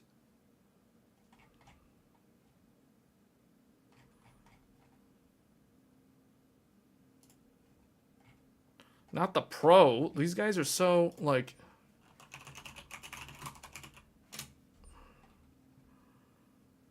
Okay, here it is. Do you guys remember this? Remember the 30th anniversary limited edition PS5 Pro? Remember how much this cost and how, like, it sold out instantly? Remember this thing? As long as people are willing to do that, there's no reason to lower prices on any of this stuff. So they can just keep raising the price. As far as I'm concerned, they're just going to keep raising the prices on all these electronics. I mean, this, like, the gaming hobby is going to become way more expensive over the next 5 years. I feel like gaming, like, enthusiasts, like, PC enthusiasts as a hobby, or what would you even call that? PC DIY, or PC enthusiasts, whatever. Like, building your own PCs as a hobby is going to continue to become more expensive, because especially if you want, like, the premium high-end hardware, like if you want the best of the like if you want the best GPU, you want the best CPU, you want the best motherboard, because you need to plug in all the RAM, you need to plug in all the PCIe, you need to run all the high speeds. All that stuff is going to become more expensive. The fact that you got to pay, what, $300 or more just for a postcode debug on a motherboard? It used to be worse. You had to pay $350. Now you got to pay only $300 on some motherboards for a postcode debug. But you see what I'm saying? Like, that used to be standard equipment on like every motherboard like 20 years ago, 15 years ago. Now you got to pay $300 if you want basic diagnostic debug tools on your motherboard. Like, what used to be standard is now optional or now premium. So like things like this are going to become the norm, unfortunately.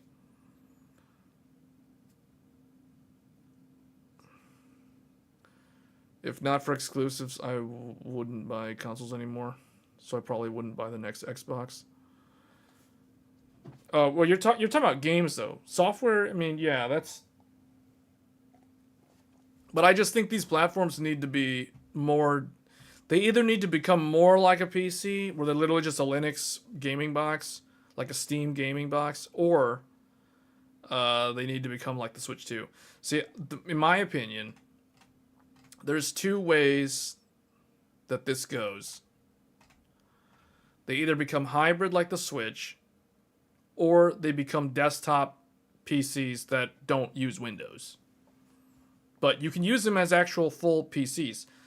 I just feel like the handheld market is with the ability to create like the standard home living room experience for gaming, like with the docking station. I think this is the more universal approach that they should take. I could be wrong, because I'm the one that said a few years ago that I think the next PlayStation should basically just be a Steam box. Sony should create or get their own Linux distro, put their own custom skin on it, and sell that as the PlayStation 6. Now the problem is you'd have to sell a display, because how would that work? You're going to sell just a chassis that says PS6, but it's just a Linux gaming box that can run all your PlayStation games. You know what I'm saying? Like, how would that actually work? So, and the other thing is, do they even need to bother doing that if they just want to make a Steam competitor with their own like launcher, like the Epic Games Store, except it's PlayStation Network? You know what I'm saying? So Sony could just do that and forget about having any hardware. But I think that's the wrong approach. I think the right approach is to do what Nintendo has done and have basically a hybrid console.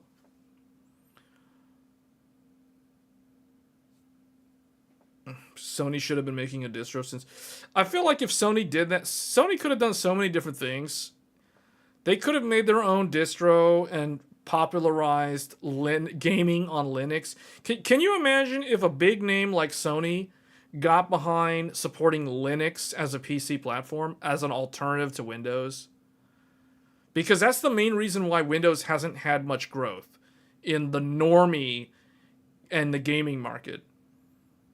Because people think Linux is too, like, it's too specialized. It's like, oh, it's free. Oh, that's cool, but it sounds too advanced. You're like, I know this because anytime I try to tell someone about Linux, they immediately roll their eyes. It's like, boring. I don't want to do anything with command line. Get that away from me. So, you know what I mean? Like, that's why they still have this impression of Linux like it's nothing more than PC DOS. Like, clearly they have no idea what they're talking about, but or they haven't seen modern Linux. But that's why I think if a big name, like, now Steam has done really well with like Steam OS, but I think if Sony did something similar, I think that would be huge, especially if they had like a hardware box to sell it with. I don't know. That's kind of a thing that Mark Cerny and those guys need to consider. Or maybe they've already thought about that. I don't know. That's just something that I thought of for years. And I was like, wow, I don't understand why Sony's not doing that.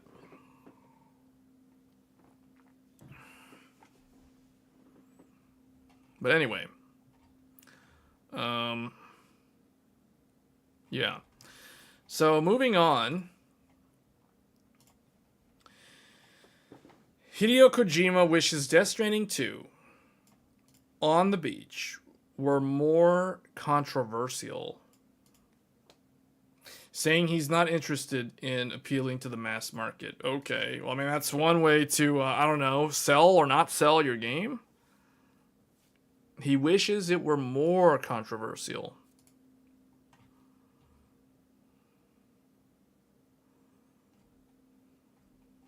I don't know. Who here is going to play Death Stranding 2 on the beach? It says here, Death Stranding 2 is set to be a better received game than its predecessor, but Hideo Kojima wishes it weren't the case, as he does not aim to create games that appeal to the mass market. Maybe that's why it's, yeah, we'll do a poll. Actually, is it a poll or, hold on. Yeah.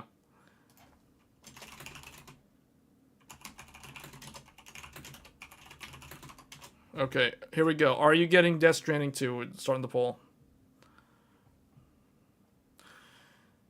Maybe that's why the story is so complicated.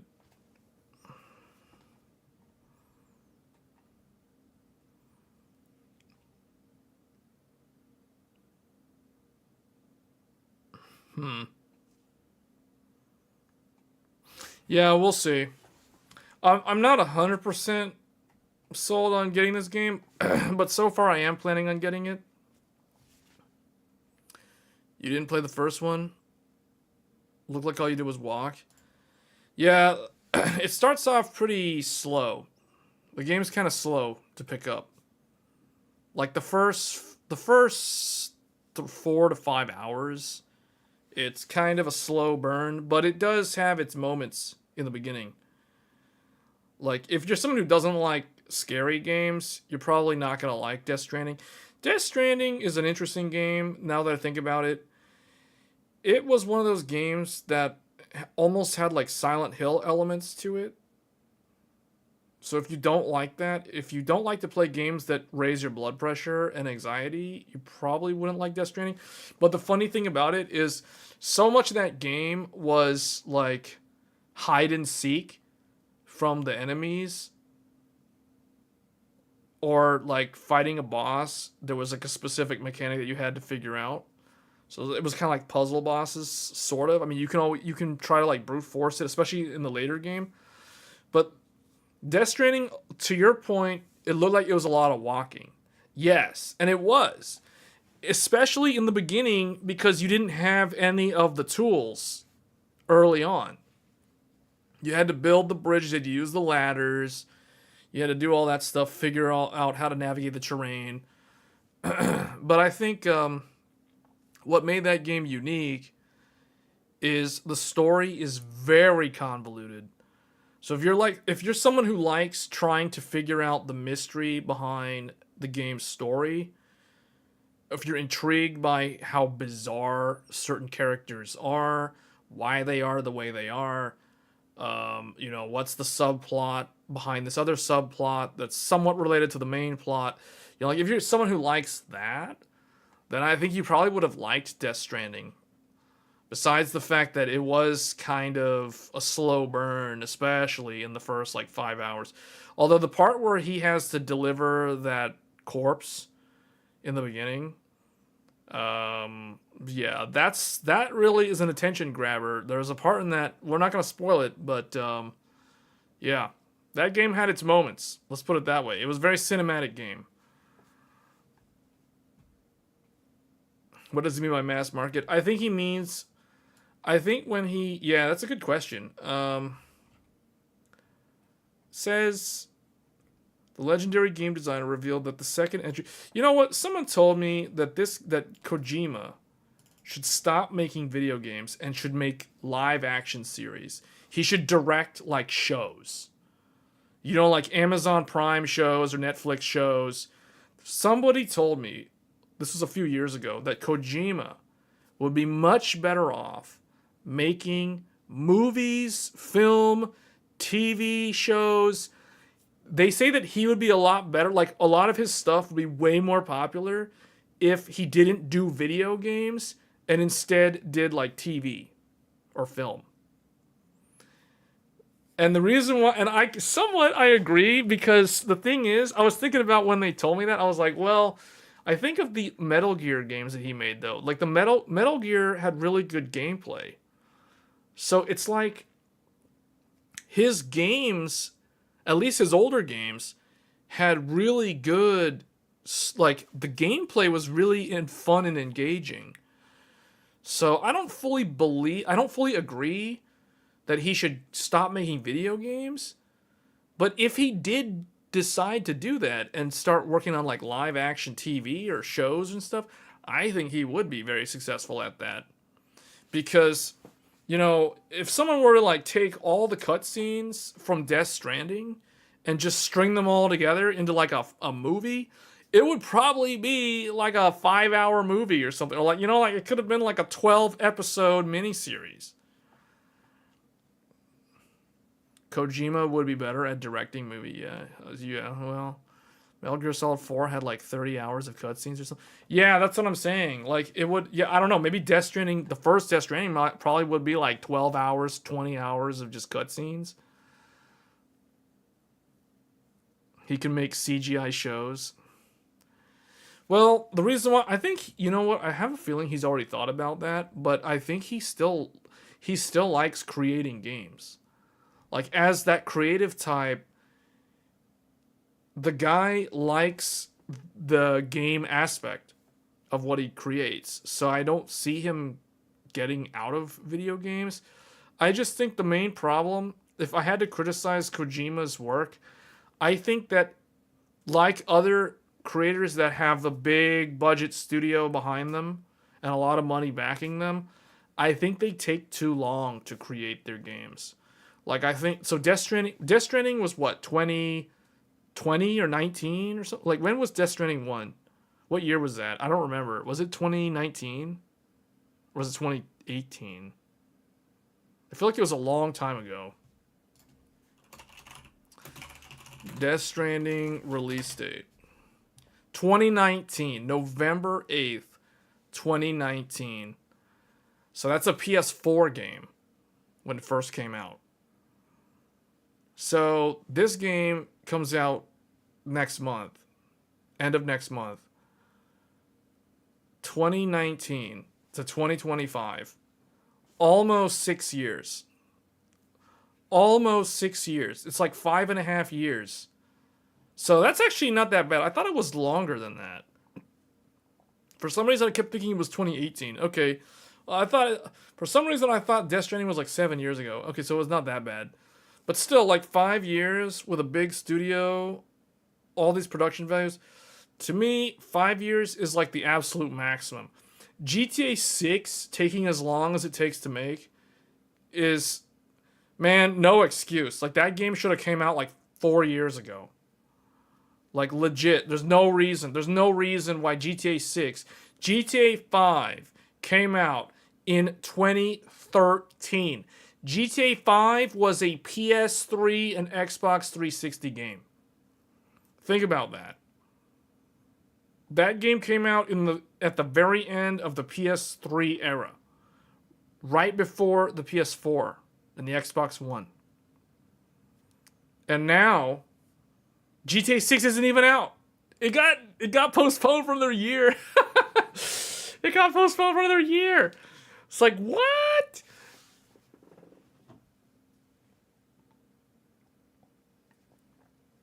It took this long because of Red Dead Redemption.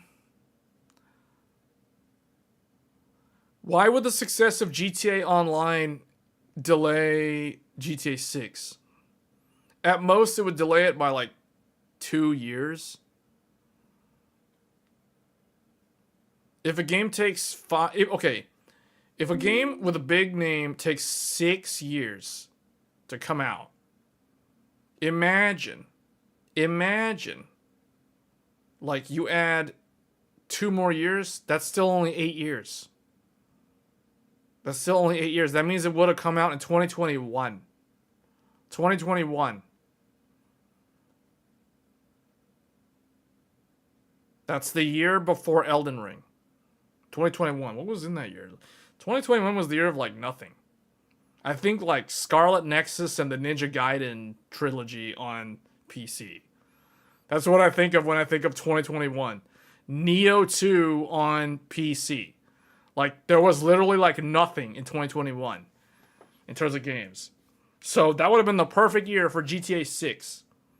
GTA 6 could have just launched in 2021 and, you know, done deal. Done deal. But no, it's supposed to be this year. But oh, now it's not this year. Now it's next year. So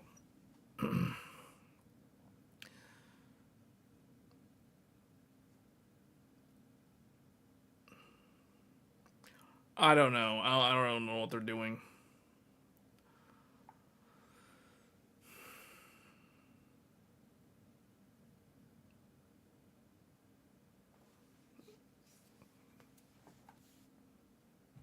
I guess. But isn't GTA 6 gonna have its own online as well? But yeah. Oh well, it's kind of like how I mean, I think of like how long it took Tekken 8 to come out. Tekken 8 came out January last year, and Tekken 7 was 2017. Yeah, it was 2017. So that was like 6.5 years apart. And Bandai Namco milked Tekken 7. But, you know, the fighting game genre is a much smaller genre than GTA, than open world sandbox.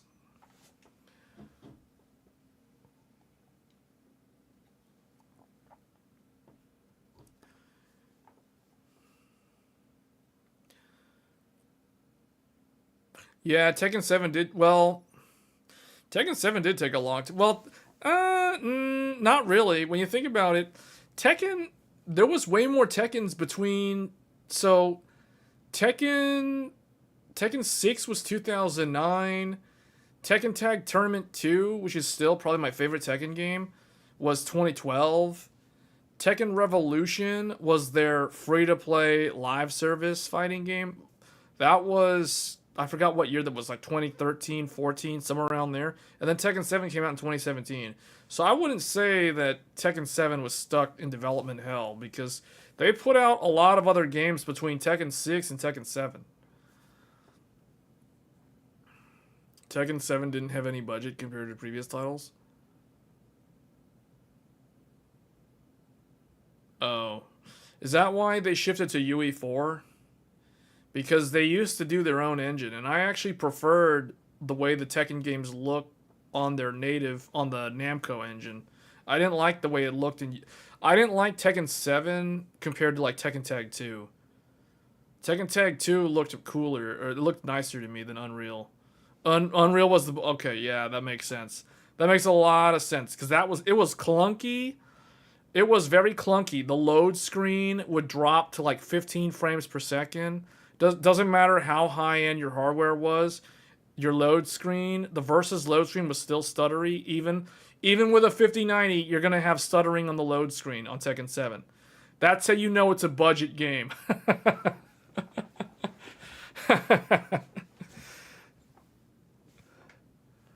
Meanwhile, Ridge Racer fans get nothing since 2013. Well,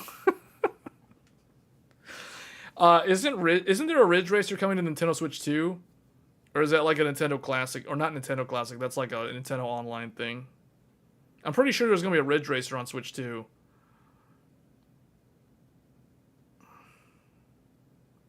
Every game on Unreal looks the same to me. No. Which one? Unreal Engine 4, I strongly disagree. Lies of P looks nothing like Tekken 7. Stellar Blade doesn't look anything like Lies of P. They're both Korean studio games. They don't look the same at all. Although those two look more similar than like Tekken 7. Or Final Fantasy VII Rebirth doesn't look like Tekken 7. You look at old Unreal Engine 4 games, and then you look at modern Unreal Engine 4 games, they don't look alike at all. UE5 games tend to look more similar, though. Like Lords of the Fallen, Expedition 33. There's something about the UE5 games that just have this general similarity, probably because of the use of Lumen and maybe Nanite.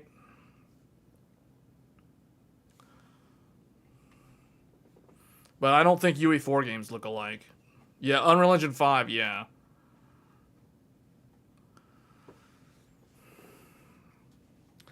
But Death Stranding 2 is coming out next month. That's a Decima one. Okay, so it looks like most people, 80% of you say no, you're not going to be playing Death Stranding 2.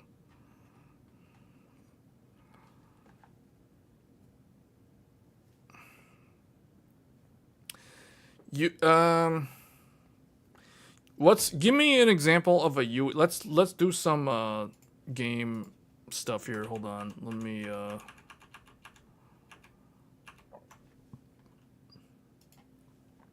Unreal UE2. Okay, give me like an Unreal Engine game. UE1. Here, just do it like this. UE1, UE2, UE3, UE4, UE5. So give me some UE1 games. Morrowind, psych. Morrowind, that's not Unreal Engine. Morrowind, Oblivion, Skyrim, no. Someone give me some Unreal Engine 1 games. Does anybody know any of them? I'll list some Unreal Engine 2.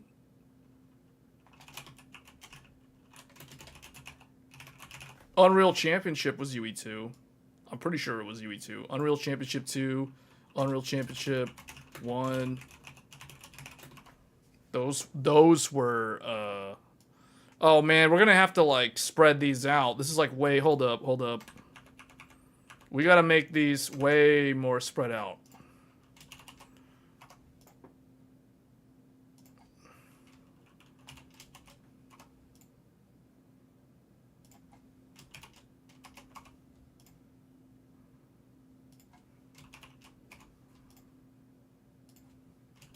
UE5 is gonna have a problem, I can already tell. It's not gonna. Deus Ex was UE1.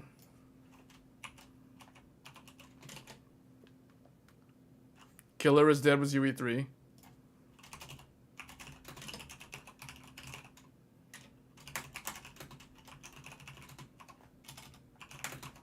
Those two I know are Unreal 2. Unreal was also Unreal 1. Unreal, oh yeah, okay. Unreal. Unreal Tournament was UE1. FF7 was UE1. No, it wasn't. Are you? No, I don't believe you. Are you serious? FF7 on PlayStation 1 was UE1. Some reason I highly doubt that. Harry Potter and the Chamber of Secrets? What? What year was Unreal Engine 1? It was that new? What? Harry Potter? The first Harry Potter game was Unreal Engine 1?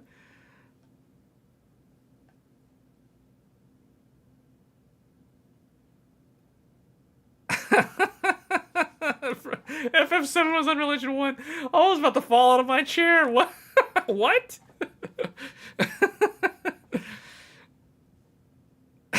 Harry Potter was UE1. Unreal Engine 3. Give me some Unreal Engine 3. I'm pretty sure that's 2000. That's, yeah.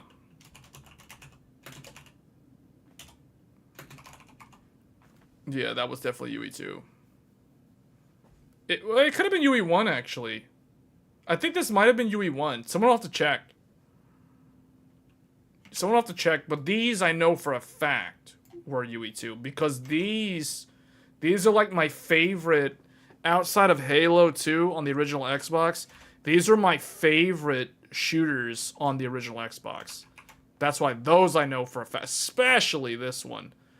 Unreal Championship 2, the Leandri conflict. OMG, that was such a good game on the original Xbox. Probably one of my top 5 favorite games on the original Xbox.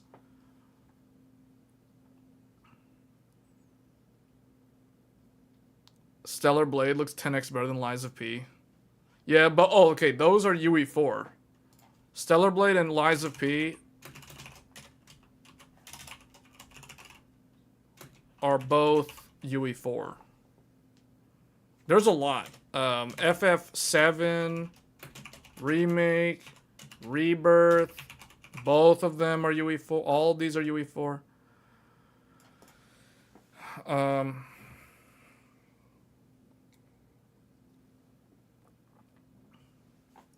UE5,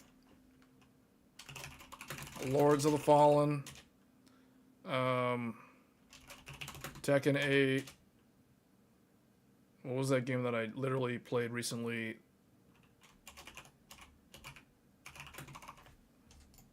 Tekken 7.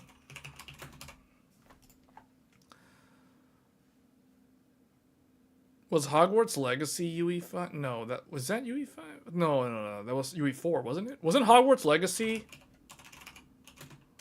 Was it this UE4? Or is this something else, like a custom? It was UE4, it was custom. It was like some other thing. Yeah. No, wait. Hogwarts Legacy is 2022. Or no, 2023. Yeah, I put Unreal Tournament on UE1. Duke Nukem Forever. Are you serious? Are you sure? Duke Nukem Forever was like way old, man. That's like a 90s game, isn't it? Is that right? Is that correct? I don't know if that's right. Duke Nukem Forever sounds sus on UE1. I don't know if I believe this. Someone's gonna have to check that one. I don't know if that's correct. Immortals of Avium.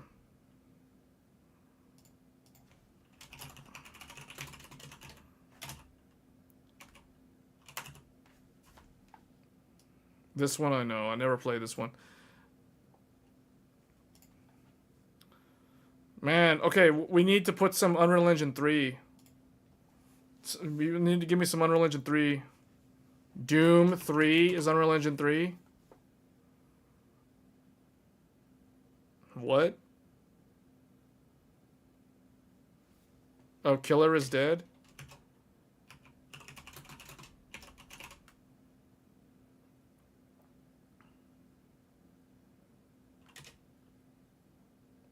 Doom 3? Yeah, that's what I thought. I was like, wait a minute, hold on a second. The Duke Nukem Forever one. Yeah, dude, I know, that's what I'm saying. Like, this to me doesn't seem right. Like, I'm like, that does not seem... Something about that is sus. I was like, wait a minute, hold on, that doesn't sound right. Duke Nukem Forever did not sound like a UE1 game. That was before Unreal Engine. BioShock Infinite was Unreal Engine 3? Okay. That sounds right. This sounds correct. Devil May Cry? Oh, you mean DMC? DMC or lowercase DMC? Yeah, that's the one. That was the one that was. This was not the one made by Capcom. It was the one that was like contracted to like that British studio or something. I forgot. Ninja Theory or someone else made this game. This was not made by the Japanese original developers. That was like a 2013 game or 2012 or somewhere around there. DMC. Mass Effect, all the Mass Effect game. Wait, what? Is that right? Mass Effect 1, 2, and 3. Isn't that BioWare? Don't they use their own thing? Gears of War. Gears of War was what? Oh, UE3? Oh, Gears of... Yeah, that... Wait, really? Is that right? Is that right? Mass Effect does not sound like that's... Is Mass Effect really UE3? That's BioShock. Oh, they did use it? Okay.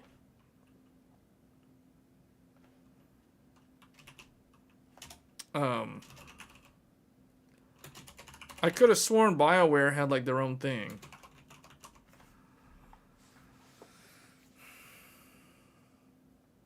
Super Mario 3 EU3 was Unreal Engine 3. Wait, Super Mario. Wait, what? What? Hold on, wait. Since when does Nintendo use Unreal Engine for anything? EA mandated Frostbite around 2015. Okay. Yeah.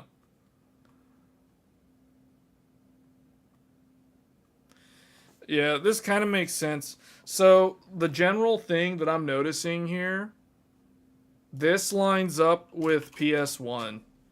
This lines up with PS2. This lines up with PS3. This lines up with PS4. This lines up with PS5. That's the trend. That's the trend, because when I think of these games, I think of games that have the graphics quality of like the 6th generation of consoles. And when I think of Killer is Dead, that was obviously a PS3 game.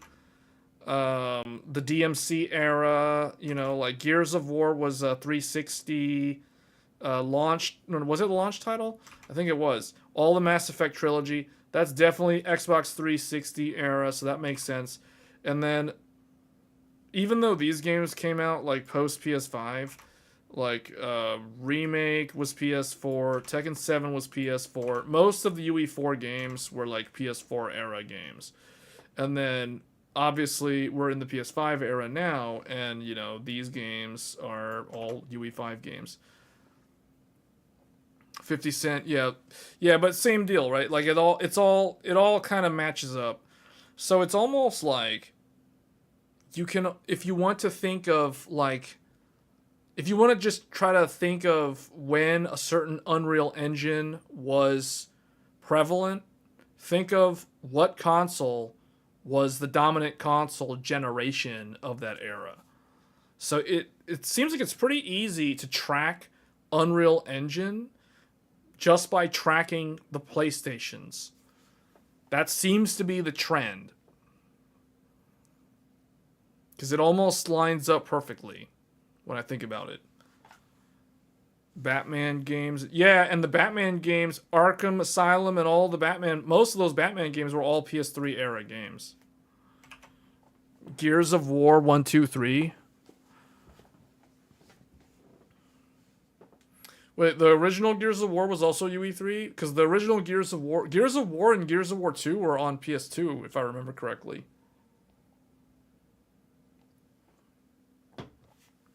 But I think in general, you can see, basically, you can see how the graphics of games made in the different Unreal Engines match up with the sort of graphics that the PlayStation consoles of that time are capable of.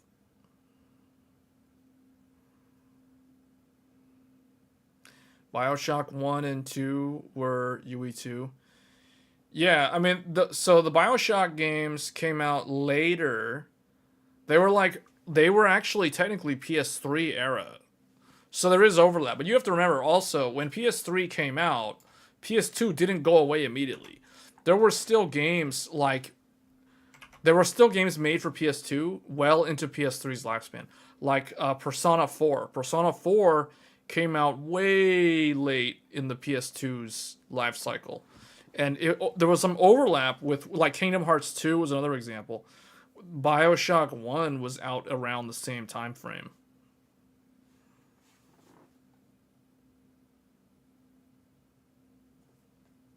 There was a story that Epic Games convinced Microsoft to ditch the 256 megabyte of memory and go with 512 on 360.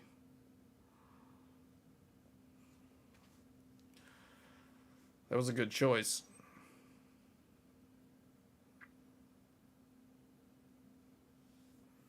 Persona 5 was basically a PS4 game.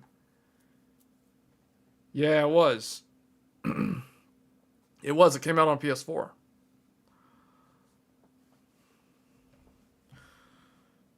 So anyway, that's an interesting little exercise. I didn't expect to relate Unreal Engine with PlayStation because it's a way to oversimplify it, but it's an easy way to just kind of like eyeball it. Like, okay, if this game was UE3, okay, then it's most likely in this time frame, and this was the console, and in that time frame. So.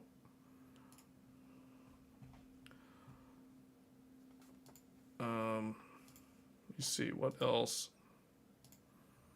All right. The last thing here is Doom: The Dark Ages performance benchmark review. 40 GPUs tested. So TechPowerUp has gone and done the time-consuming work of testing 40 graphics cards for the new Doom: The Dark Ages, which just came out.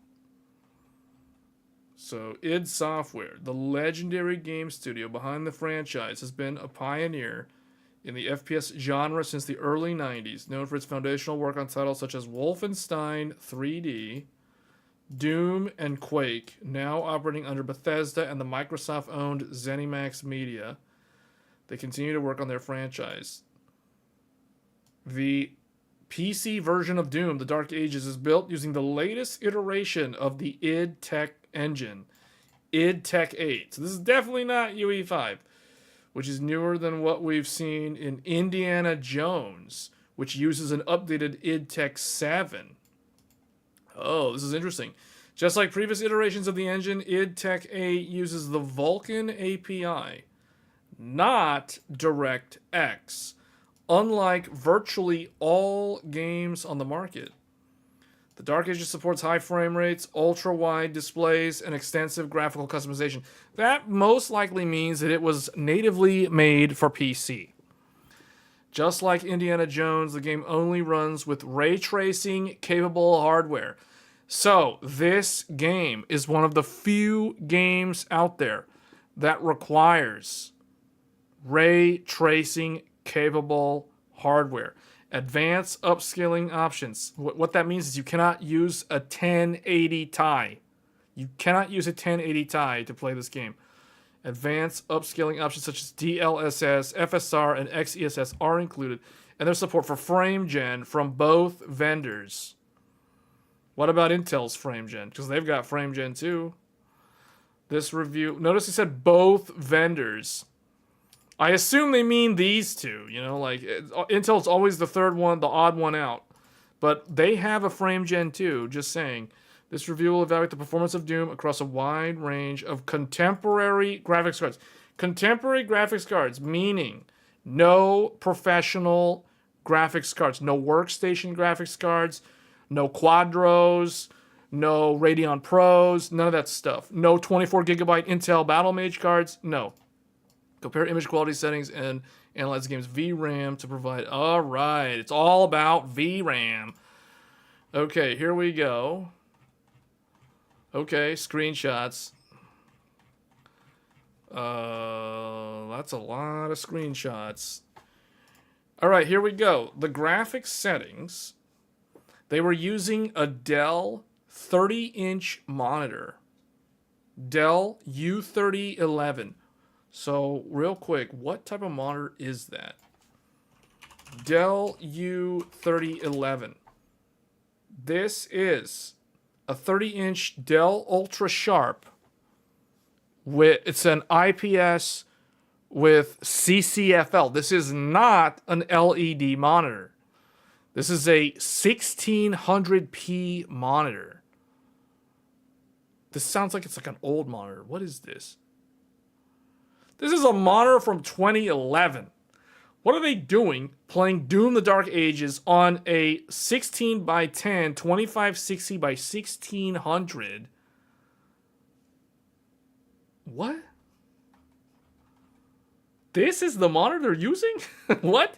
Okay, anyway, that's the monitor. So a 1600p monitor from 2011. Okay, it supports all those. VSync can be disabled completely. The resolution scaling can be set to static, which lets you choose a fixed scaling factor between 0.5 and 1, and dynamic, which sets a target FPS between 15 and 240. So the cap is 240. Performance metrics will, okay. Give you an option to enable an overlay that shows... that's interesting. Field of view. Yeah, this is definitely a PC native game. This is not a game that was made for console and then ported to PC. Upscales available are... Obviously, it's Unreal Engine 5. Every time you're dealing with an Unreal Engine 5 game, the bare minimum is going to be TSR. That is the upscaler that Unreal Engine 5 has natively. And then these other ones are the third-party vendor-specific. Sharpening can be adjusted. Okay. Both these guys have frame gen, but to enable it, you must use... Oh! You must use FSR. What? Okay. The available performance presets are low, medium, high, ultra, nightmare, and ultra nightmare. The texture pool size options default to 2 gig, which looks like a very low option, but actually the range is very limited. It goes from this. I don't know what that does. Doom seems to allocate a fixed buffer for textures that never grows or shrinks. Alright, I don't know what that even does. In addition to that, there's a... Oh, that must be like the resizable bar thing? I don't know. No, that doesn't sound like a resizable bar. Alright, so here they go. They're using this CPU, the Ryzen 7 9800X 3D, the MSI Carbon Wi-Fi, the Thermal Take, this thing. So 32 gigs of RAM, Arctic Liquid Freezer, 280 millimeter, and then this 1000 watt, all this stuff. 1000 watt is like barely enough for a 5090. That is like absolute minimum for a 5090. That's not even recommended for 5090. 5090 needs like 1200 or more. All right, so all cards used for comparison are found. So I just want to point something out. If you're gonna run a 5090 off of the 1000 watt, make sure that the fan is spinning and not running. If the fan is like asleep, if it's one of those like 0 RPM fans on the power supply, you want the power supply to have the fan spinning. Just public service announcement. If you're gonna run a 1000 watt power supply with a 5090, you better make the fan run. Otherwise, you're gonna burn up that power supply. Okay, all cards used for comparison are Founders Edition reference design. If a reference card did not exist, we use the closest. Okay, and and I like that they do this. This is the correct way to test. This is exactly how I would test. We tested the press review version. Okay. All right. So NVIDIA. So note that the NVIDIA latest driver is newer than the first press driver, which was the .31. The new build includes performance. Okay. Our benchmarking scene uses real. Yeah, .31 had a lot of problems. Like Monster Hunter was crashing. .40 fixes the Monster Hunter crashes. I can confirm that. So definitely, if you're on 31, get off of 31. It's terrible. Okay, let's see. Let's look at this. So, Ultra Nightmare. This is Ultra Nightmare quality. 90 FPS. Here's the lowest preset. 117 FPS. So almost 30 FPS gain by dropping to the lowest graphics settings. So, You know, id Tech also, they always seem to make their Vulkan API games even on the lowest setting, it doesn't look that bad. Like, let's do high settings. Like, it's hard for me to tell. Okay, one thing that stands out to me is this burning building. You can see the shadows on Ultra Nightmare look more like it's got deeper shadows. But I feel like if you're not playing on an OLED, you're barely going to notice the difference at all. Especially since it's a first-person shooter and you're going to be moving around all the time in this game. So, but surprisingly, in this still screenshot, the difference is 3 frames going from high to Ultra Nightmare. Like, you lose 3 frames going up in settings. So, not a whole lot of difference here. Medium. Yeah, I feel like even medium looks pretty good, at least in this screenshot. Here's another one. Here's like an indoor one. Here's like an installation. So this one, wow, just looking at the corpses on the ground. Yeah, I can see the shadows. The shadows are better. But again, I feel like the difference is so subtle. I don't know. Ultra Nightmare 101 versus low 122. That's pretty good for Ultra Nightmare. So, alright, so let's look at the numbers. Here we go. Let's look at 1080p. So 1080p, you could go up to, technically up to 4070, I guess, in 2025. 93 FPS, 4070. 3080 is still good at 1080p at 87. The GRE 91. It does look like NVIDIA cards do better in this game compared to their AMD counterparts. At least in the like upper, what do they call this? The performance tier. So like the 4070 is beating the 7800 XT by like, what is that? 12 frames, 11 frames, 12 frames. The 6800 XT is doing 73.6 versus the 3080's 87.2. The 3080, considering how old it is even beating the 7800 XT. So, that's pretty good for the 3080.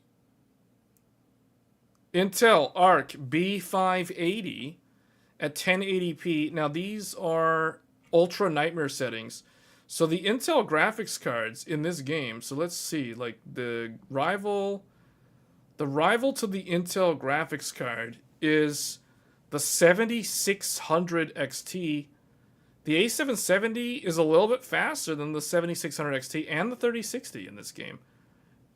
But the 4060 is doing better. However, even the 4060 is not above 60. So Ultra Nightmare is pretty hard for what I consider the 1080p graphics cards. Even Intel's brand new, well, not brand new anymore, but it's relatively new, B580 is unable to hit 60 frames per second average at 1080p. So the 40, yeah, so basically Intel, if anything, the AMD results are not as good as they should be. Like the ARC is beating AMD by a little bit. Even the B580 is beating the 6700 XT, which is surprising, because it usually is lower than that card. So the AMD cards seem like they're underperforming in this title, if anything. Like even looking at the 6800 XT down here at like 73. So we go up in resolution. Let's see what happens. So at 1440p, the 4090 is doing 120 FPS on Ultra Nightmare settings. The 4080 Super 96, the 5080 96, the 4080 93, the 9070 XT 91, about 92 if you round that up. It's like 0.2 off. 5070 Ti 86. So here is something that's interesting. So the AMD cards, the older RDNA 3 cards, seem to underperform relative to their NVIDIA equivalent. So you look at the 7900 XTX. The 7900 XTX is equivalent to the RTX 4080 Super. And there is about an 10 to 11 frame per second difference between those two cards. However, AMD's new RDNA 4 generation, the 9070 XT, is beating its rival, the 5070 Ti.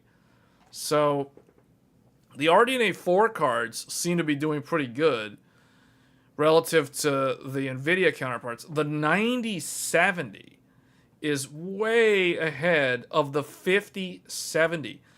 81 frames per second on the 9070. That is actually pretty close to the 7900 XTX. That is very impressive for the 9070. And the 5070 is only doing 68 frames per second compared to 81. That's almost 20 frames faster on the 9070 versus the 5070. So the newer AMD cards look really, really strong compared to their NVIDIA, or at least they look like they're doing better than their NVIDIA counterparts, whereas the RDNA 3 graphics cards are doing worse than their NVIDIA counterparts. So that's the one thing that stands out to me. And then we look at the Intel ARC B580, which Intel has stated is a very good entry-level 1440p, and it's doing 36.5 frames per second. The rival for that is the, I guess technically now it would be the 5060, but I guess we can say 4060 for now. So it's it's still doing better than AMD though. RDNA 3 is stuck down there at like 29 frames per second. So, but the 3060 is not doing too great either. So very, very interesting stuff. Okay, and then finally 4K, where only the most powerful graphics cards need apply. So with 4K, there are only 2 graphics cards on the market and one of them is end of life. So technically, today, there is only one graphics card that can handle this game. In terms of modern generation graphics cards, there is only one graphics card that can handle this game at 4K with ultra nightmare settings, and that graphics card is the RTX 5090 with its 32 gigabytes of VRAM, and it gets a whopping 85.9, we can call that 86 frames per second. Now, in terms of last generation, there is only one previous generation graphics card that can handle this game at 4K with ultra nightmare settings, and that card is none other than the RTX 4090, one of the most coveted graphics cards of all time. The RTX 4090 manages to hold its own in Doom: The Dark Ages at 4K Ultra Nightmare at 67.6 frames per second.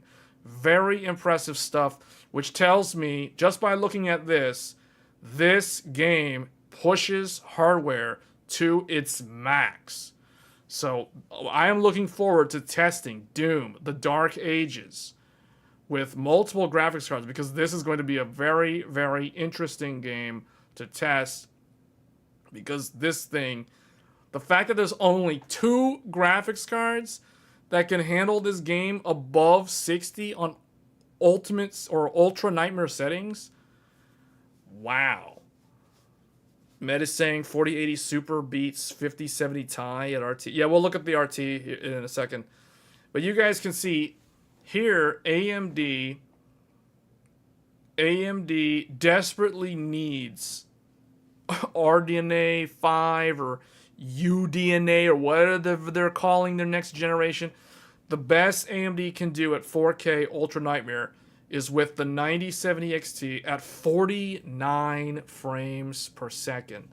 This is a sign of stagnation in hardware, because this shows that, like I've been saying, software is progressing faster.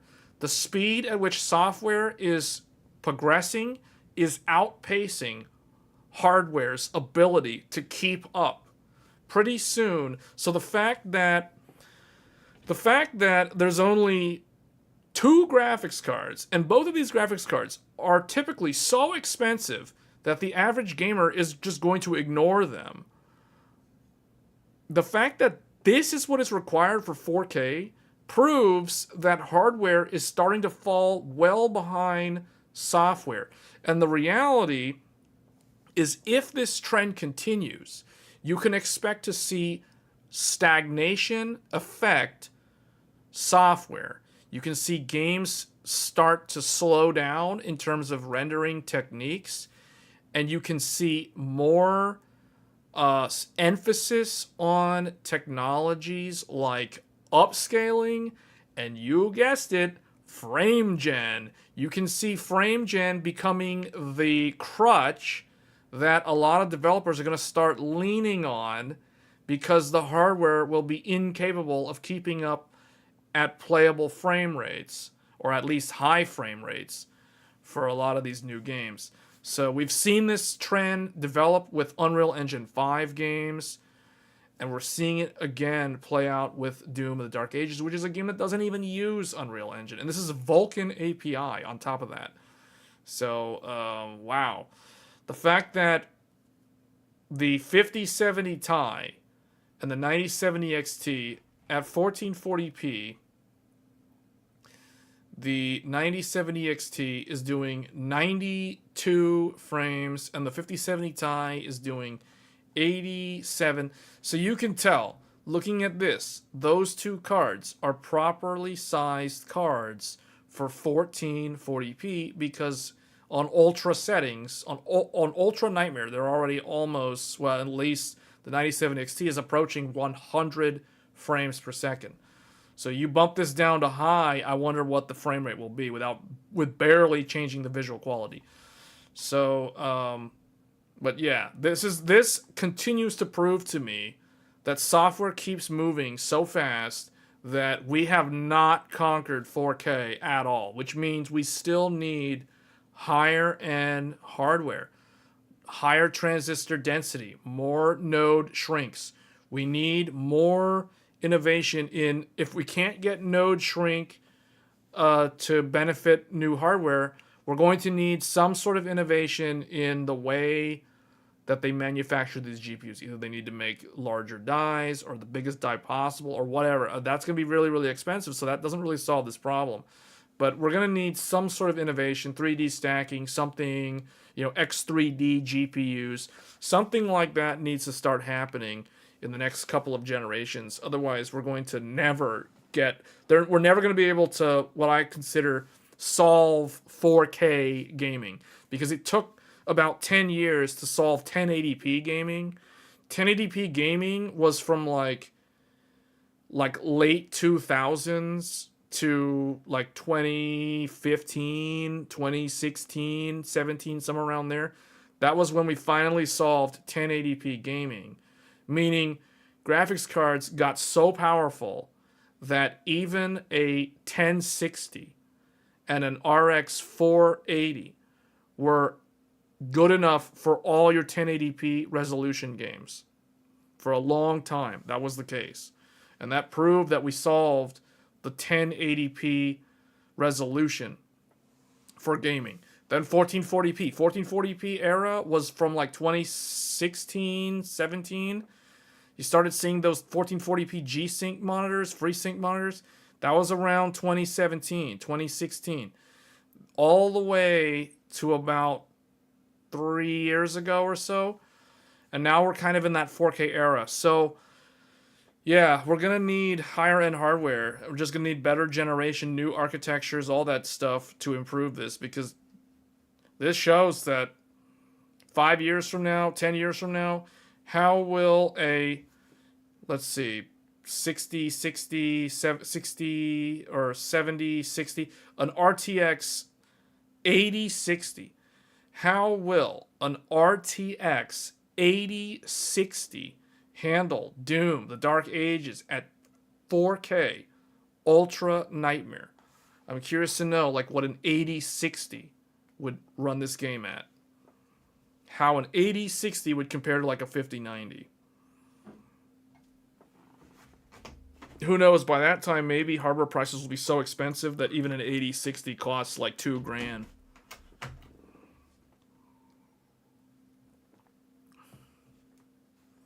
Set a reminder and do a video. That's a long way off. That's like, what, 6, 7 years from now? Every hardware generation is 2 years. So end of next year, we get 60 series. So 6060 comes out literally 2 years from now. A little less than 2 years from now. So that's 6060. So then that would be 2027 would be, no, 2027 would be 6060. So 2029, 2031 would be the 8060. So how would an 8060 in the year 2031 handle Doom the Dark Ages? I think it would run the game pretty well at 4K. Just guessing. It would probably beat a 5090, but who knows? Gaming is going to be so expensive by then, everyone is just going to go play outside. Yeah, I mean, like the fact that, look at this, 4K, there's 2 GPUs.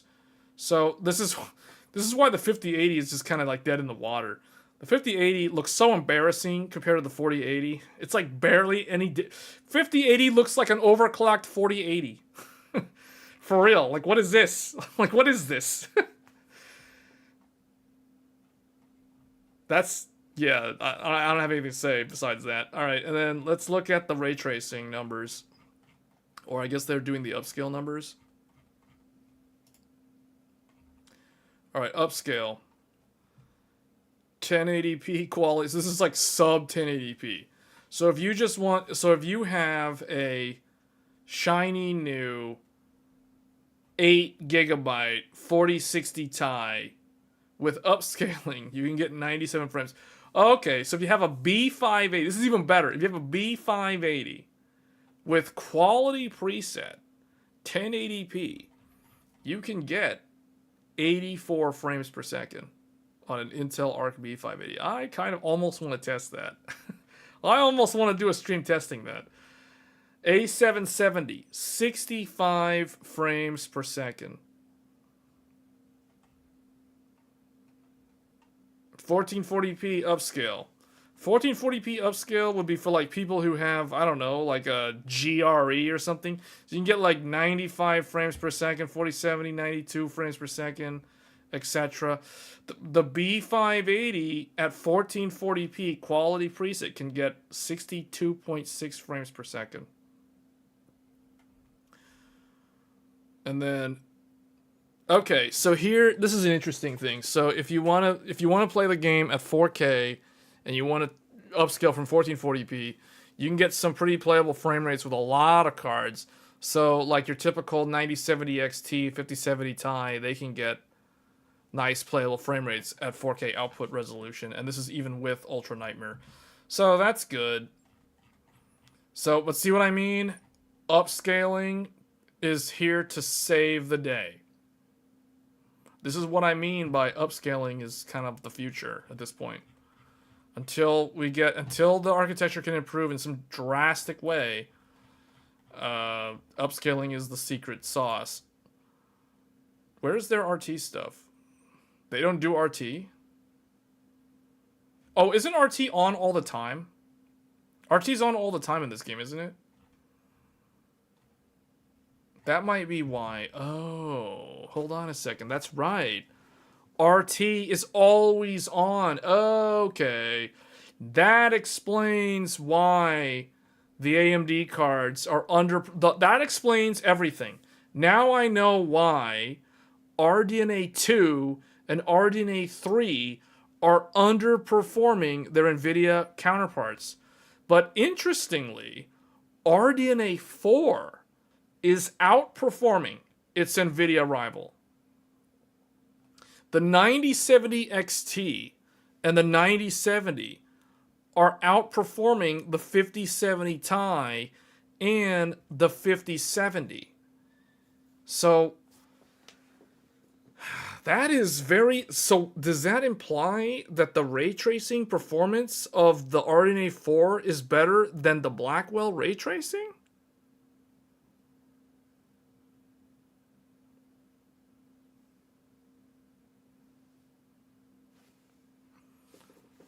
That's very interesting.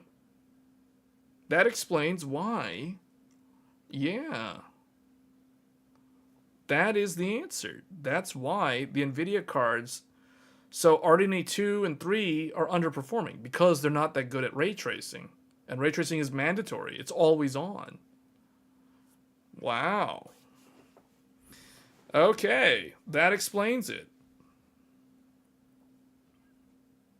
I shudder to think what the power consumption on the 5090 is with these settings, though.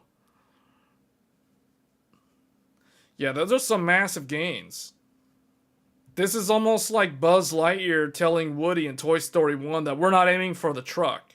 You know what I'm saying? Like, they're not aiming for the 4080. They're going straight for 50 series, man. These guys are going after 50 series with that RDNA 4 in terms of RT performance. They're aiming straight for NVIDIA's current gen, not their last gen. They're going after the current gen. That is actually quite impressive because they were like 2 generations behind. And now they managed to close the gap. Talk about training at 100 times Earth's normal gravity. Wow. It's like the Radeon went into the hyperbolic time chamber and came out, and it's like way more buff than they were before in the RT department.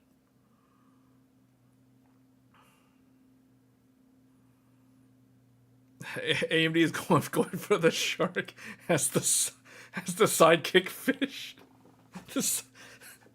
Is that the official name of that fish that follows the shark? The sidekick fish. By the time The Witcher 4 comes out, the 1690 will be a thing. Well, Witcher 4, if it comes out in 2 years from now, yeah, well... hold on. Yeah, if it's 2 years from now, yeah, because that'll be 2027. 6090 is like Q4 of next year. If they even follow that. It might even... NVIDIA, who knows? With NVIDIA, I wouldn't be surprised. So here's what I think is going to happen, guys. So now we can go back to Paint, because now it's more... Now we can talk more like speculation for the future of these technology, these GPUs. So... you guys, we'll just start from 2020, 2021, I guess, whatever, 2021, 2022, 23, 24. Maybe I should have not done like 20, well, whatever, 2025, next year. And then the year after that. Yeah, I probably should have not included 2020. But you guys know. RTX 30 series. RTX 3080. RTX 3090. These were 2020 products. So was RX 6800 XT. RX 6800. RX 6900 XT. They launched in this order. Actually, these two were on the same exact day, but you guys get the idea. So you had RDNA 2 and RTX 30, at least the high end. Then you got, in the 2021, you got basically I actually don't remember when the 3070s came out and the 3070 Ti, but what I do know is that the 3080 Ti launched in 2021. Is that right? Yeah, that's right. 3080. So you had 3080 Ti. You had, I think you had, I'm pretty sure you had 3060 Ti, 3060, 3080 Ti. I don't know when 3070 and 3070 Ti.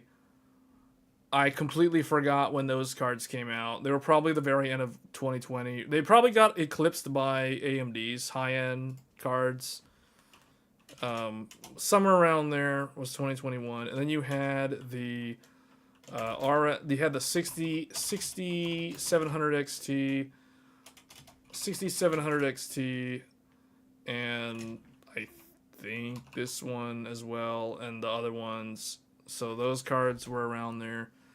So basically what I'm showing here is that the super high ends, the enthusiast stuff comes out in a certain year. The mainstream, normie, budget, whatever you want to call them, entry level, all the stuff that goes in all the pre-builds, minus this LHR card, they all come out the following year. It's staggered. So then you have 2022. What do we get? The weird and strange 3090 Ti. All by itself. Just randomly just shows up. Out of nowhere. And one more thing. RTX 3090 Ti. So that was like at the beginning of that year. That was like what? March, April, May of 2022. Then you had the you had 4090. You had 4080. You had A770. A750. Those were actually the same day as 4090. Then you had the 7900 XTX, 7900 XT. So you had all the big boy cards came out in 2022. Alongside, if we're talking CPU, you had Zen 4 and you had Raptor Lake in this year. So we'll just throw those in there just because we can. This year was 2020 was Comet Lake and Zen 3. 2021 was Rocket Lake and Alder Lake. Yes, Intel went full panic mode and launched 2 generations in 1 year. That's what Intel does when they activate panic mode. And then you also had Zen 3X3D, I guess. You had the 5800 X3D, but I guess whatever. We'll just kind of like leave that off. So this is basically, you know, when stuff comes out. Yeah, but that's kind of a refresh. We can throw that in, I guess. But the thing is, you also had this. You also had this. That's why I don't know. Like that's. If I include these, I have to include the supers, and I don't want to include the supers. So I'm not going to include those. We're going to ignore the supers. So 2023, you had... What came out? Like, you had all the mid-range stuff. So you had, like, you know, these. You had this. You had this. You had this. You had this. You had the... that. I mean, these things. Like, you had all this stuff. And actually, hold on. Yeah, that's right. You had these, and then, like, you had this, you had this. Yeah, so basically you get, like, all the mainstream stuff. So that was 2023. Last year, what did we get last year? A bunch of supers. So, whatever. Okay, so what was supposed to come out last year was the 5090, but we all know that it got pushed out. So instead, we got 5090, 5080, 5070 Ti, 5070, 5060 Ti. So you can see how 2025 is a combo breaker. It messed everything up. Well, I guess 2024 messed everything up. So, because you're supposed to have them staggered, you're not supposed to have like all these things together. Like that's not how it's supposed to be done. Historically, they don't typically do that. But now it's broken the trend. So now, and again, you have these, this, B580. Actually, hold on a second. Didn't B580 come out in December? Didn't this come out in December? I think that's what it came out. Yeah. So everything is messed up. Oh, but you did get the new CPUs. Zen 5. Arrow Lake. Zen 5 Arrow Lake. Also, you got the Zen 5 X3D. Here you got the Zen 4 X3D. So one thing I've noticed, AMD likes to do their like staggered things. They've gotten into a pattern. They'll introduce a new CPU. Then the next year they'll introduce the X3D variant. So, and they were supposed to do this with this one, but for some reason, AMD basically crashed Arrow Lake's party because what they did was they basically launched 9800 X3D like so early. This was not supposed to come out last year. It was supposed to come out this year with the other X3Ds. They basically did this to, if I had to guess why they did that, they wanted to get the holiday sales, I guess. And by doing this, they really, really damaged Intel's Arrow Lake launch because 9800 X3D basically stomped all over Arrow Lake. Think about how things would have played out Think about how things would have played out differently between AMD and Intel if the 9800 X3 did not launch last year. Because you guys remember the Zen 5 launch? Remember all the Zen 5% memes? Remember that? Zen 5%. Oh, it's like barely faster than Zen 4. It's like if you have a 7950X, there's no reason to get a 9950X. You know, that kind of stuff. Because it's like it's 5% faster. It's like, oh. But then Intel came out, and then it was like Arrow Lake negative 2.5% or something. Like it was, I remember it was the Zen 5% and the Intel negative 2.8% or something like that. I forgot what exactly the Intel meme was, but it was like a negative number. All I remember is that this was a negative one and this was like a 5%. So this was so underwhelming because it was 5%. This one was even worse because it was like negative something percent. So it's like at least this one was higher. So this one got bashed because it was like worse. But if this is all that the CPU launches were last year, I feel like the hype around CPUs would have not been that great. So AMD was like, okay, we got to put something in there because like Zen 5 kind of bombed and our competition like also bombed, so let's just go ahead and throw this thing in there and see what people do. And everybody said it's like the best CPU since, you know, like the sliced bread or something. So yeah, that basically saved the CPU launches.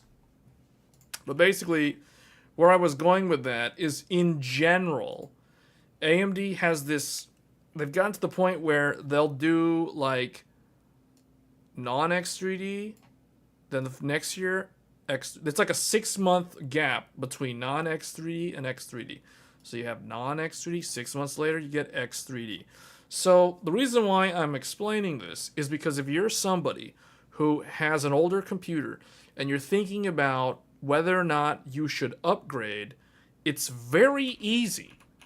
If you understand the timeline of hardware launches, without any leaks, without any sort of speculation, you can make a very strong, educated guess when these things come out. And the reason why I can say this is because the way these companies operate, and a lot of like regular average consumers don't know this, but companies operate on something called a roadmap.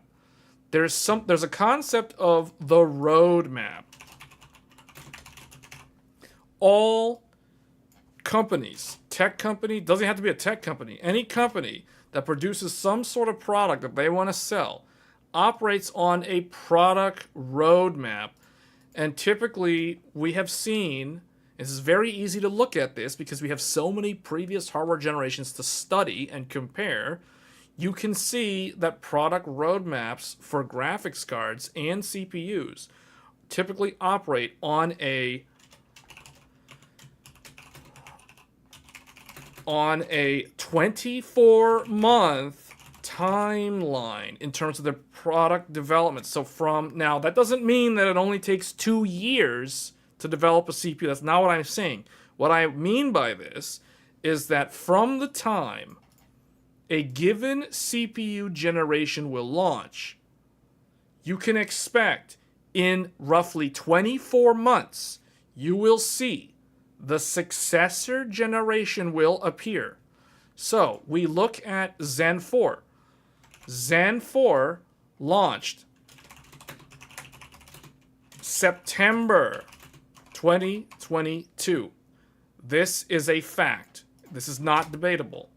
Zen 5 launched August 2024. Nearly 24 months.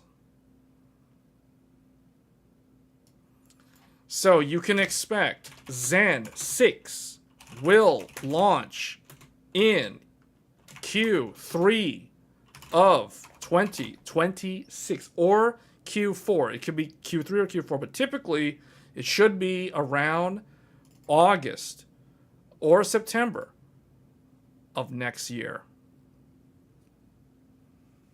So we'll see if I'm right, because I was 100% on the money on Zen 5's launch when we were talking about this last year, trying to guess at when Zen 5 launched. And I got that exactly right without any leaks, without anyone telling me anything, no insider knowledge. Literally just going off of time frames of when Zen 3 launched, which was, again, Q3, Q4 of 2020. You add 24 months, you're going to find that ballpark for Zen 4. So it operates on a product roadmap. They are publicly traded companies. They have to follow the product roadmap. If these directors and product managers cannot deliver their product in that 24-month timeline, they will not be employed at the company anymore. It's that serious. The stakes are that high.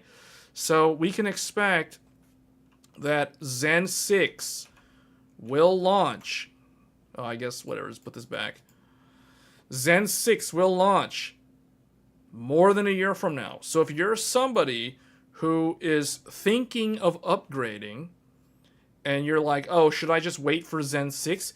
If you're okay waiting until potentially September of next year, you'll be waiting that long. You'll be waiting a whole year and a half for your upgrade. And that's assuming you want to upgrade when the product is brand new. Zen 6 X3D, yeah, that'll be 2027. You add 6 months, so that will be like Q1 2027. Probably February, if I had to guess, for the Zen 6 X3D. So that's a long way from, that's almost 2 years from now. Because you can use this data to understand, like, should I upgrade or should I just wait? Like, look at it this way. If we were, let's say currently this was 2026. So if this was May 2026, knowing that Zen 6 comes out in like August or September of 2026, is it worth waiting a few more months through the summer for Zen 6? Probably. Versus buying Arrow Lake or Zen 5 or Zen 5 X3D? It depends. But if we're looking at it from now, If you're thinking of upgrading now would be a good time to upgrade to the existing current generation. So either Zen 5, Zen 5X 3D, or Intel Arrow Lake. That is what I would recommend doing. I wouldn't recommend waiting all the way for more than a year for Zen 6. Will Zen 6 use X870 motherboards? I have no idea. They might not. I don't know.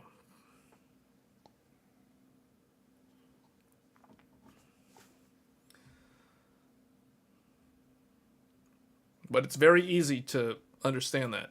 So now, because all of this was screwed up, if NVIDIA, so here we know Zen 6 is next year. I don't know what Intel's going to do. Intel's kind of in a weird spot. Like, they've got, like, what, Panther Lake, Nova Lake, and some stuff. I don't know exactly what Intel's time frame is. Intel basically needs to, like, stop doing these weird, like, refresh things. Although they probably are going to do another refresh. So I think this year we will see Arrow Lake refresh. Arrow Lake refresh toward the end of this year. Sometime in Q4, we'll see an Arrow Lake refresh from Intel. And then next year, it's either, what is it, Nova or Panther? Something from Intel will come next year around Zen 6. So both AMD and Intel Next Gen, whatever. We'll just say Intel Next Gen. I don't know what the name is. It's either Panther Lake or Nova Lake or something like that. It's one of the lakes. I'm just going to say, actually, I don't know. Intel something, we'll just say something Lake. Something Lake. Zen 6 and something Lake is next year. So if you're thinking of Intel, yeah, you're going to be waiting all the way to Zen 6. There's going to be nothing exciting from Intel coming out this year. If you want Arrow Lake refresh, I mean, that's one thing, but I feel like Arrow Lake refresh is not going to be able... The gap between Arrow Lake and X3D is way too big. There's no way this can bridge that gap, because just like Raptor Lake had Raptor Lake Plus over here, so you had Raptor Lake refresh, which was 14th gen. You had that in 2023. So it's the same deal. Like, you're going to get a refresh this year, and yeah, I don't know. That's basically what it is. So it's basically going to be a repeat of 13th gen to 14th gen in terms of, like, the performance uplift. So if Arrow Lake gets a refresh, that means this thing will have gaming similar to this thing. It'll fix the gaming problem with Intel. So, meaning it'll still be slower than Zen 5X 3D. It'll be similar to Zen 5, maybe even a little bit better than Zen 5, but it's not going to be better than X 3D. So, Intel's kind of like missing in action until, you know, Zen 6 comes out at this point. But for GPUs, the main point of doing this wasn't really CPUs. I didn't really want to talk about CPUs. I was going to talk about GPUs. But the point is, GPUs, you may not have any GPUs next year except a bunch of supers. So next year is probably going to be super, maybe a tie, and who knows. Like, it'll just be super tie. And then you'll have RDNA 5? I don't know. Like, AMD's got to put something out next year. All I know is next year, AMD could be very, very impressive.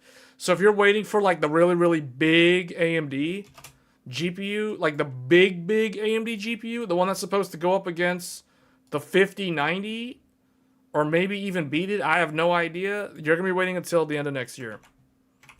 This is like Q4. Q4. I don't know where to put this. There. You're going to be waiting for the holiday season. If you're someone who is waiting for an AMD GPU that can rival 5090,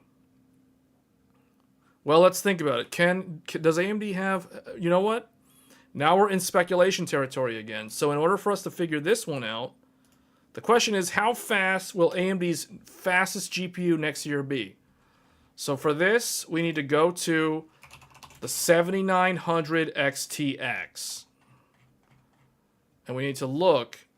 Okay, so if we look at the 6900 XT, 6900 XT, to the AMD got about 50% improvement. So if AMD gets 50% improvement, they will still be slower than the RTX 5090, which means RDNA 5 will definitely beat the 4090. 100% guaranteed it will beat the 4090. But it is not clear to me at this point in time if AMD's new next generation flagship graphics card, aka their RDNA 5, their secret graphics card that's no one's supposed to know about, but we're going to talk about it anyway, even though no one here is supposed to be hearing about this. AMD's secret graphics card under, what is the name of the guy who's in charge over there now, who replaced Scott Herkelman? I want to say Jack Wynn or something, like, I forget, I think Jack Wynn. He and his team are developing a secret weapon to take the performance of the Halo tier line. Now, whether or not they can pull that off is a tall order, considering NVIDIA is currently 70% ahead of the biggest Navi on the market. So the 5090 is a whopping 70% faster than the 7900 XTX. So that means that in order for AMD to get an incredibly fast, like drastically improved graphics card in rasterization, in ray tracing, although I think they got the ray tracing thing solved. In order for them to pull that off, they would need to be 90 to 100% faster than their current flagship graphics card in order for them to solidify themselves as the top. Because most likely the 6090 will be about 35 to 40% faster than the 5090. But where the 6090 will impress the audience is with its energy efficiency.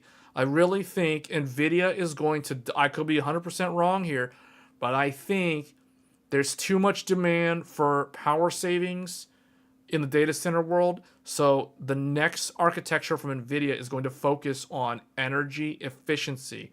So the 6090 is probably not going to be that much faster than the 5090. It might only be like 30% faster.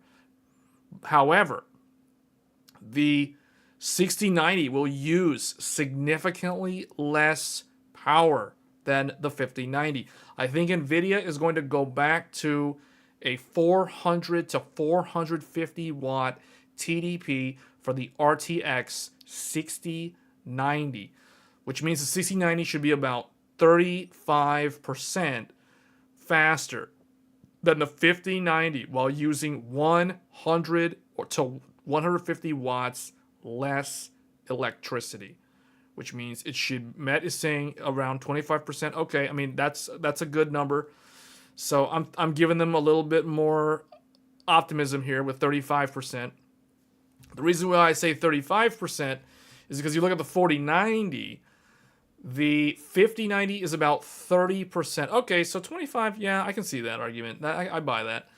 So yeah, if we say the 6090 is about 30% faster than the 5090 while pulling 100 to 200 watts less electricity, it will be very impressive only because it is so much more efficient, even though it's not that much faster. However, That means that if AMD's RDNA 5 can be 90% to 100% faster than the 7900 XTX, AMD can, for the first time in more than a decade, AMD can overtake NVIDIA and hold the performance crown.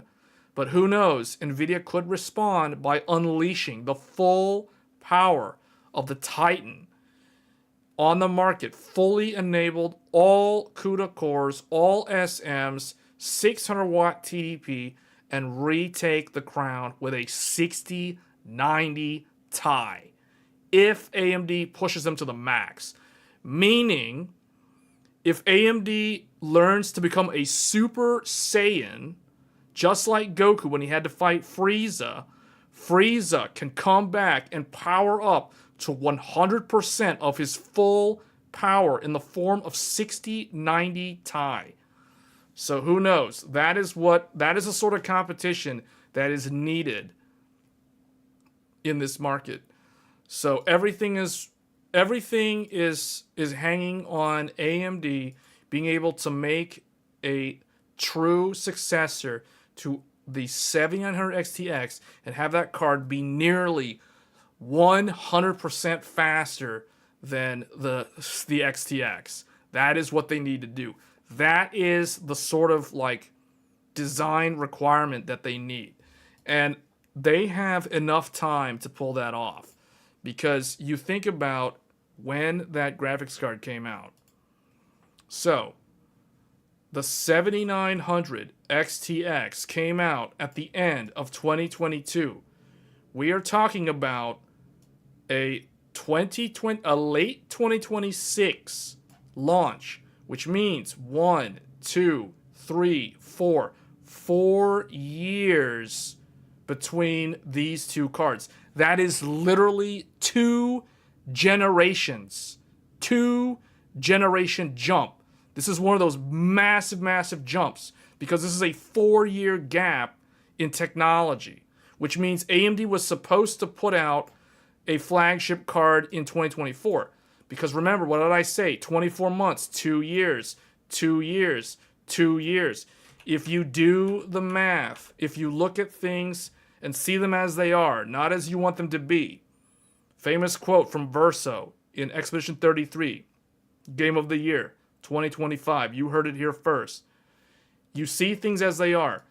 The 6900 XT, 2 years later, the 7900 XTX. The 7900 XTX is 50% faster than the 6900 XT. That means if AMD was sticking to the original cadence, this would have been a 50% faster card that came out last year. But we know that that didn't happen because they're doubling down and going all in on R&D. So now we can expect that RDNA 5's flagship can be potentially 100% faster than the 7900 XTX, which means the secret card that AMD's been working on for 4 years, or even more than 4 years at this point, when it finally comes out, could potentially have a chance at rivaling NVIDIA once again at the highest end of the market. So, this is why understanding the timeline and when products come out is key to making these educated guesses. And these are not far-fetched goals. This makes sense. You look at NVIDIA's rule. NVIDIA has a rule. And the rule is that the flagship card, every second generation, must be 100% faster. This is known as the law of Jensen. Now, I don't know if Lisa Su has this same secret rule internally, but I'm pretty sure AMD basically copied the approach if they really want to wow the world. Meaning, the 5090 is 100% faster than the 3090. This is 100%. That is the rule.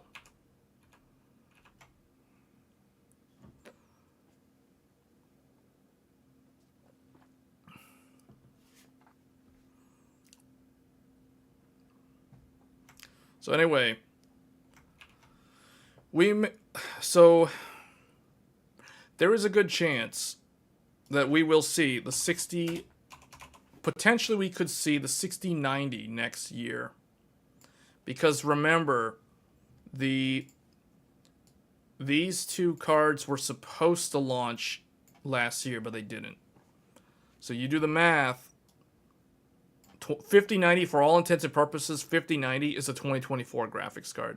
So you do the math, you give it 2 years. 2026 is supposed to be the year of the 6090. So we could end up seeing a 6090 in Q4 of next year. It could happen.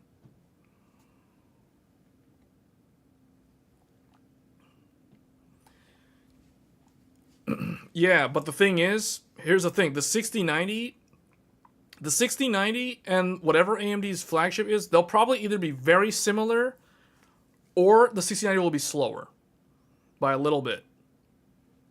But it might use less power than RDNA 5. I don't know. I have no idea. AMD right now, AMD has focused on efficiency. Nvidia has basically like gone all in on high power consumption. So to me, we're living in like this time frame again, or it feels a lot like we're living in 2019. I've said this before. I feel like we are back in 2019, the year when the best graphics card was a 2080 Ti, and AMD's best card was Radeon 7, and then later the 5700 XT. So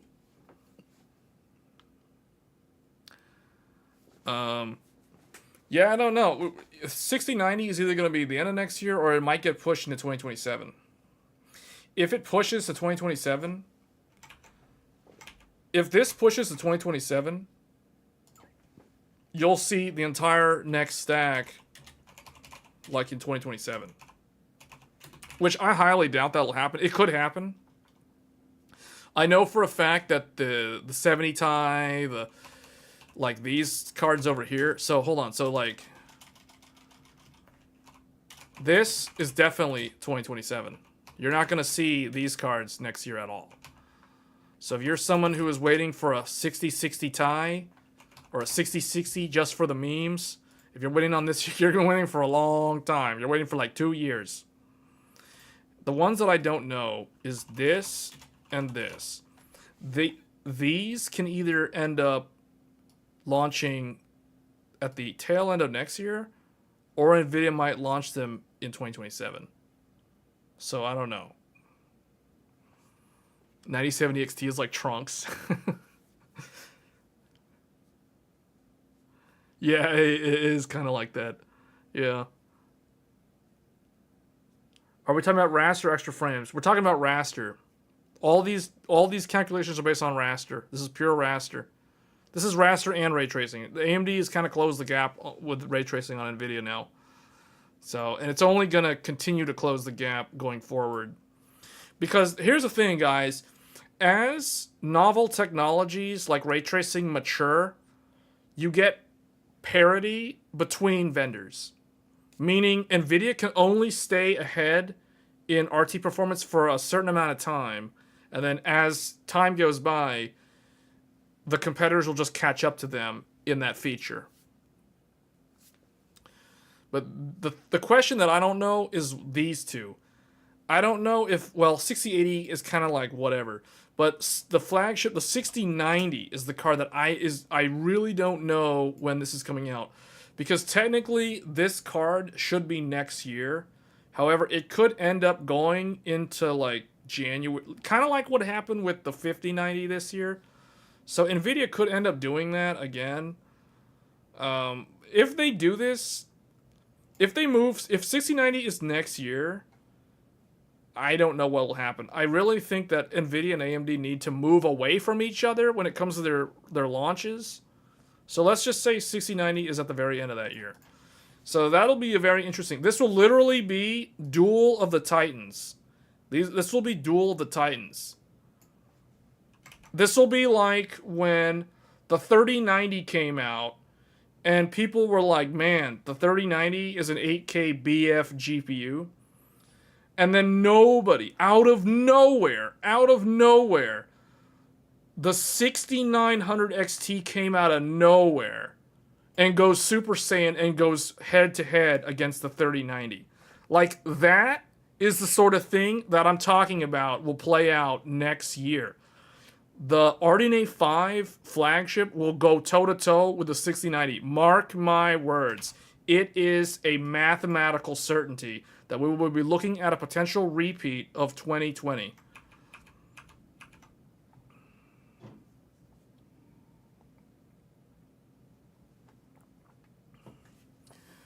The reason why, I mean, all of these guesses are educated guesses, and they make a lot of sense. COVID-26, here I go.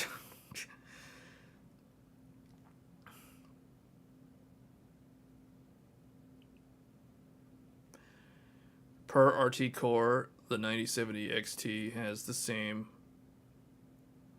RT performance as Blackwell.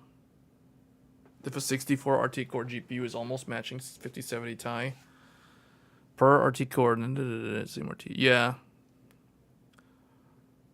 So you're saying if a 64 RT Core is almost matching this with 70 RT Core, and sometimes it's on par or faster. AMD would have to go SSJ.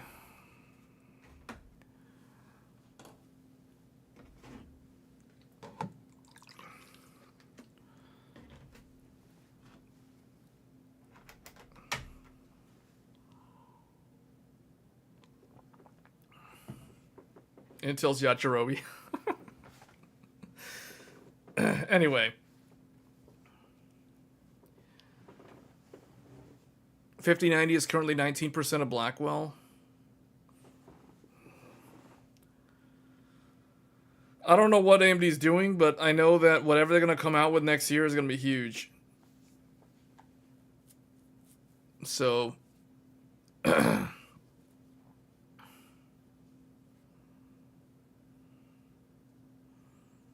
See, what a lot of you guys don't know is that this has been in development since the pandemic. This started work in the pandemic era.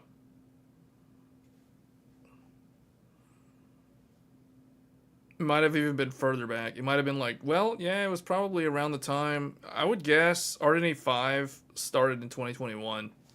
So a lot of these designs that come out, they don't, like... You have to think about it, like, when they started, the best thing on the market was like a 3090.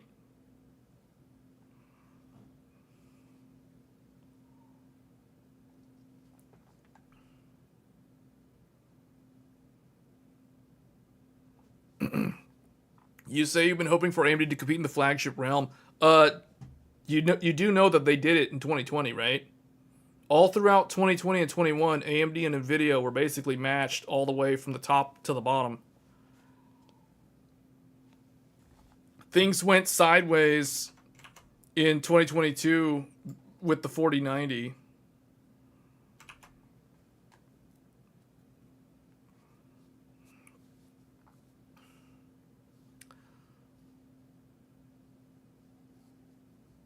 They put out the... There was also that 6950 XT, which was basically an overclocked with faster VRAM 6900 XT. That thing, 6950 XT, competed with, depending on which one, if you had a Sapphire Pure, that thing was close to, it wasn't as fast as 3090 Ti, but it was close. And the thing is, it used way less power. RDNA 2, the fact that the 6900 XT and the 6950 XT could go up against a 3090 while using, what, like 50, 60 watts less electricity, in some cases 100 watts less. Yeah. It can happen. They can totally do that again. The question is, do they want to do that again? Now, I know for a fact that they have to come up with a big die. Like, they have to bring something to the market Q4 of next year because AI is dependent on it, and MI300X and all that stuff. It's all derivative for stuff that's happening in data center. What a lot of the gamers don't realize when they see this thing, they see this, what you guys don't see behind the scenes is like how the AI market drives the innovation in a lot of the designs for what goes into the gaming market. So it's not like AMD's not can't put something big out there, because we know for a fact that they have really large data center GPUs for AI training, model training, and inferencing. So it's obviously they have the stuff. But do they want to bring it to the gaming market? That is the question, because they could just as easily do the Intel thing and go all in on data center and forget about gamers. But I think AMD has the best track record in the last 5 years of catering, or at least attempting to cater more to the gamer market than the other companies. It's clear to me that Nvidia has turned their attention toward AI first and gamers last. So, and it's obvious because you can see the fact that the 50 series is marred with all these issues, with black screen issues, PCI interface issues, quality issues, safety potential issues, driver issues, missing ROPs from manufacturing, stuff like that. The fact that there's all these kind of problems with NVIDIA this year is proof to me that NVIDIA's not paying attention to the gaming market as the primary bread and butter of their business anymore. So because of that, you're seeing the pivot toward the AI, and you're seeing the results of this is lower quality, lower user experience, lower quality of user experience on the NVIDIA side. You haven't seen that with AMD. AMD is basically the complete opposite as far as I'm concerned. Although now I'm someone who hasn't really run into a lot of issues with AMD, driver issues, we'll say. Even though I'm someone who has used AMD for many, many years, I can only think of like one issue. I remember in 2015, the R9 290X had a driver issue with the Final Fantasy 14 Heaven Sword back in the day, like where the game would intermittently crash desktop. That was fixed with the driver. So that was definitely an AMD driver problem. But see, that's the only thing that I can think of that was a driver issue that I remember because it affected my ability to play a game. But that was 2015. That was literally a decade ago.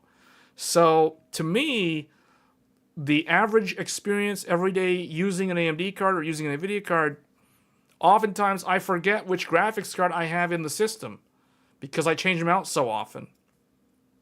So from my perspective, like AMD and NVIDIA have been at parity in terms of user experience for a very long time, at least for the last 5 or 6 years.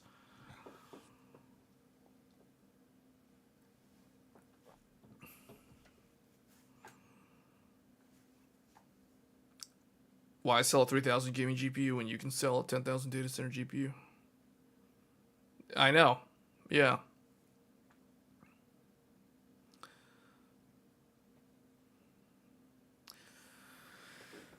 All right, guys. Well, I think that was kind of unexpected. I wasn't expecting to do a timeline chart on this stream, but I guess we ended up doing one after all.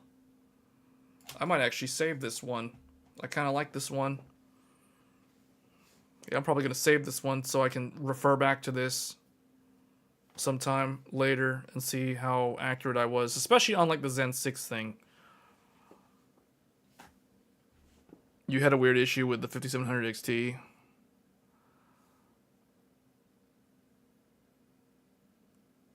Huh. Yeah, usually something like that, I would initially I would think that that's like an unstable overclock. But anyway, guys, that's going to be it for this episode of Tech Thursdays. If you're new to the channel and you like this sort of free-form, open discussion content that we do every Thursdays, do get subscribed to the channel. It does help me out. Hit the bell icon if you want to get notified when I go live. Sometimes we do weekend live streams randomly. They could be on a Friday evening or they could be on a Saturday evening. It's usually one of those two, sometimes both. It really just depends on if there's like a new game. But yeah, so thanks for tuning in, everybody. We will be doing some content on RAM again next week. We're probably gonna do. We're probably gonna try like overclocking the cast latency later on to see if it's even worth it. I know TechPowerUp did some testing, and I know that they showed that lower latency benefits AMD better than Intel, but both of them scale with better bandwidth. So I'm someone who always has favored higher speed over reduced latency. In terms of like, if I had to choose between, say, DDR5 8000 versus DDR5 6000 CL26, for example, I would definitely prefer DDR5 8000. But I'm going to try to look at lower cache latency memory to see if there's a benefit there and worth recommending, especially for those who are trying to run like 4 sticks of RAM or capacities that are around 48 to 96 gigabytes. So we'll do some testing on that. That'll probably become a video. For the 5090, don't expect to see a lot of like live streams featuring the 5090. The 5090 is meant for potential AI video content in the channel later down the line. So we will be looking into that. The main reason why I needed the 5090 is because first I needed the 32 gigabytes to test the big AI model. Second was so that I had access to multi-frame gen, so I can actually look objectively at multi-frame gen and do content regarding that specific topic, because obviously you have to have a 50 series card to even gain access to that. And then the last thing was to test the power consumption to see, like, is there a way to make it such that the card, that you don't have to worry about the power cable connecting without having to buy an Astral GPU. So we may do some videos that are related to the power consumption of that card. So those are kind of the ideas that I'm throwing around in my head for future like video content on the channel. But anyway, that's going to be it for this episode of Tech Thursdays. Thank you all for tuning in, and I will see you guys on the next episode of Tech Thursdays. Until then, take care, and I will see you then. Thanks.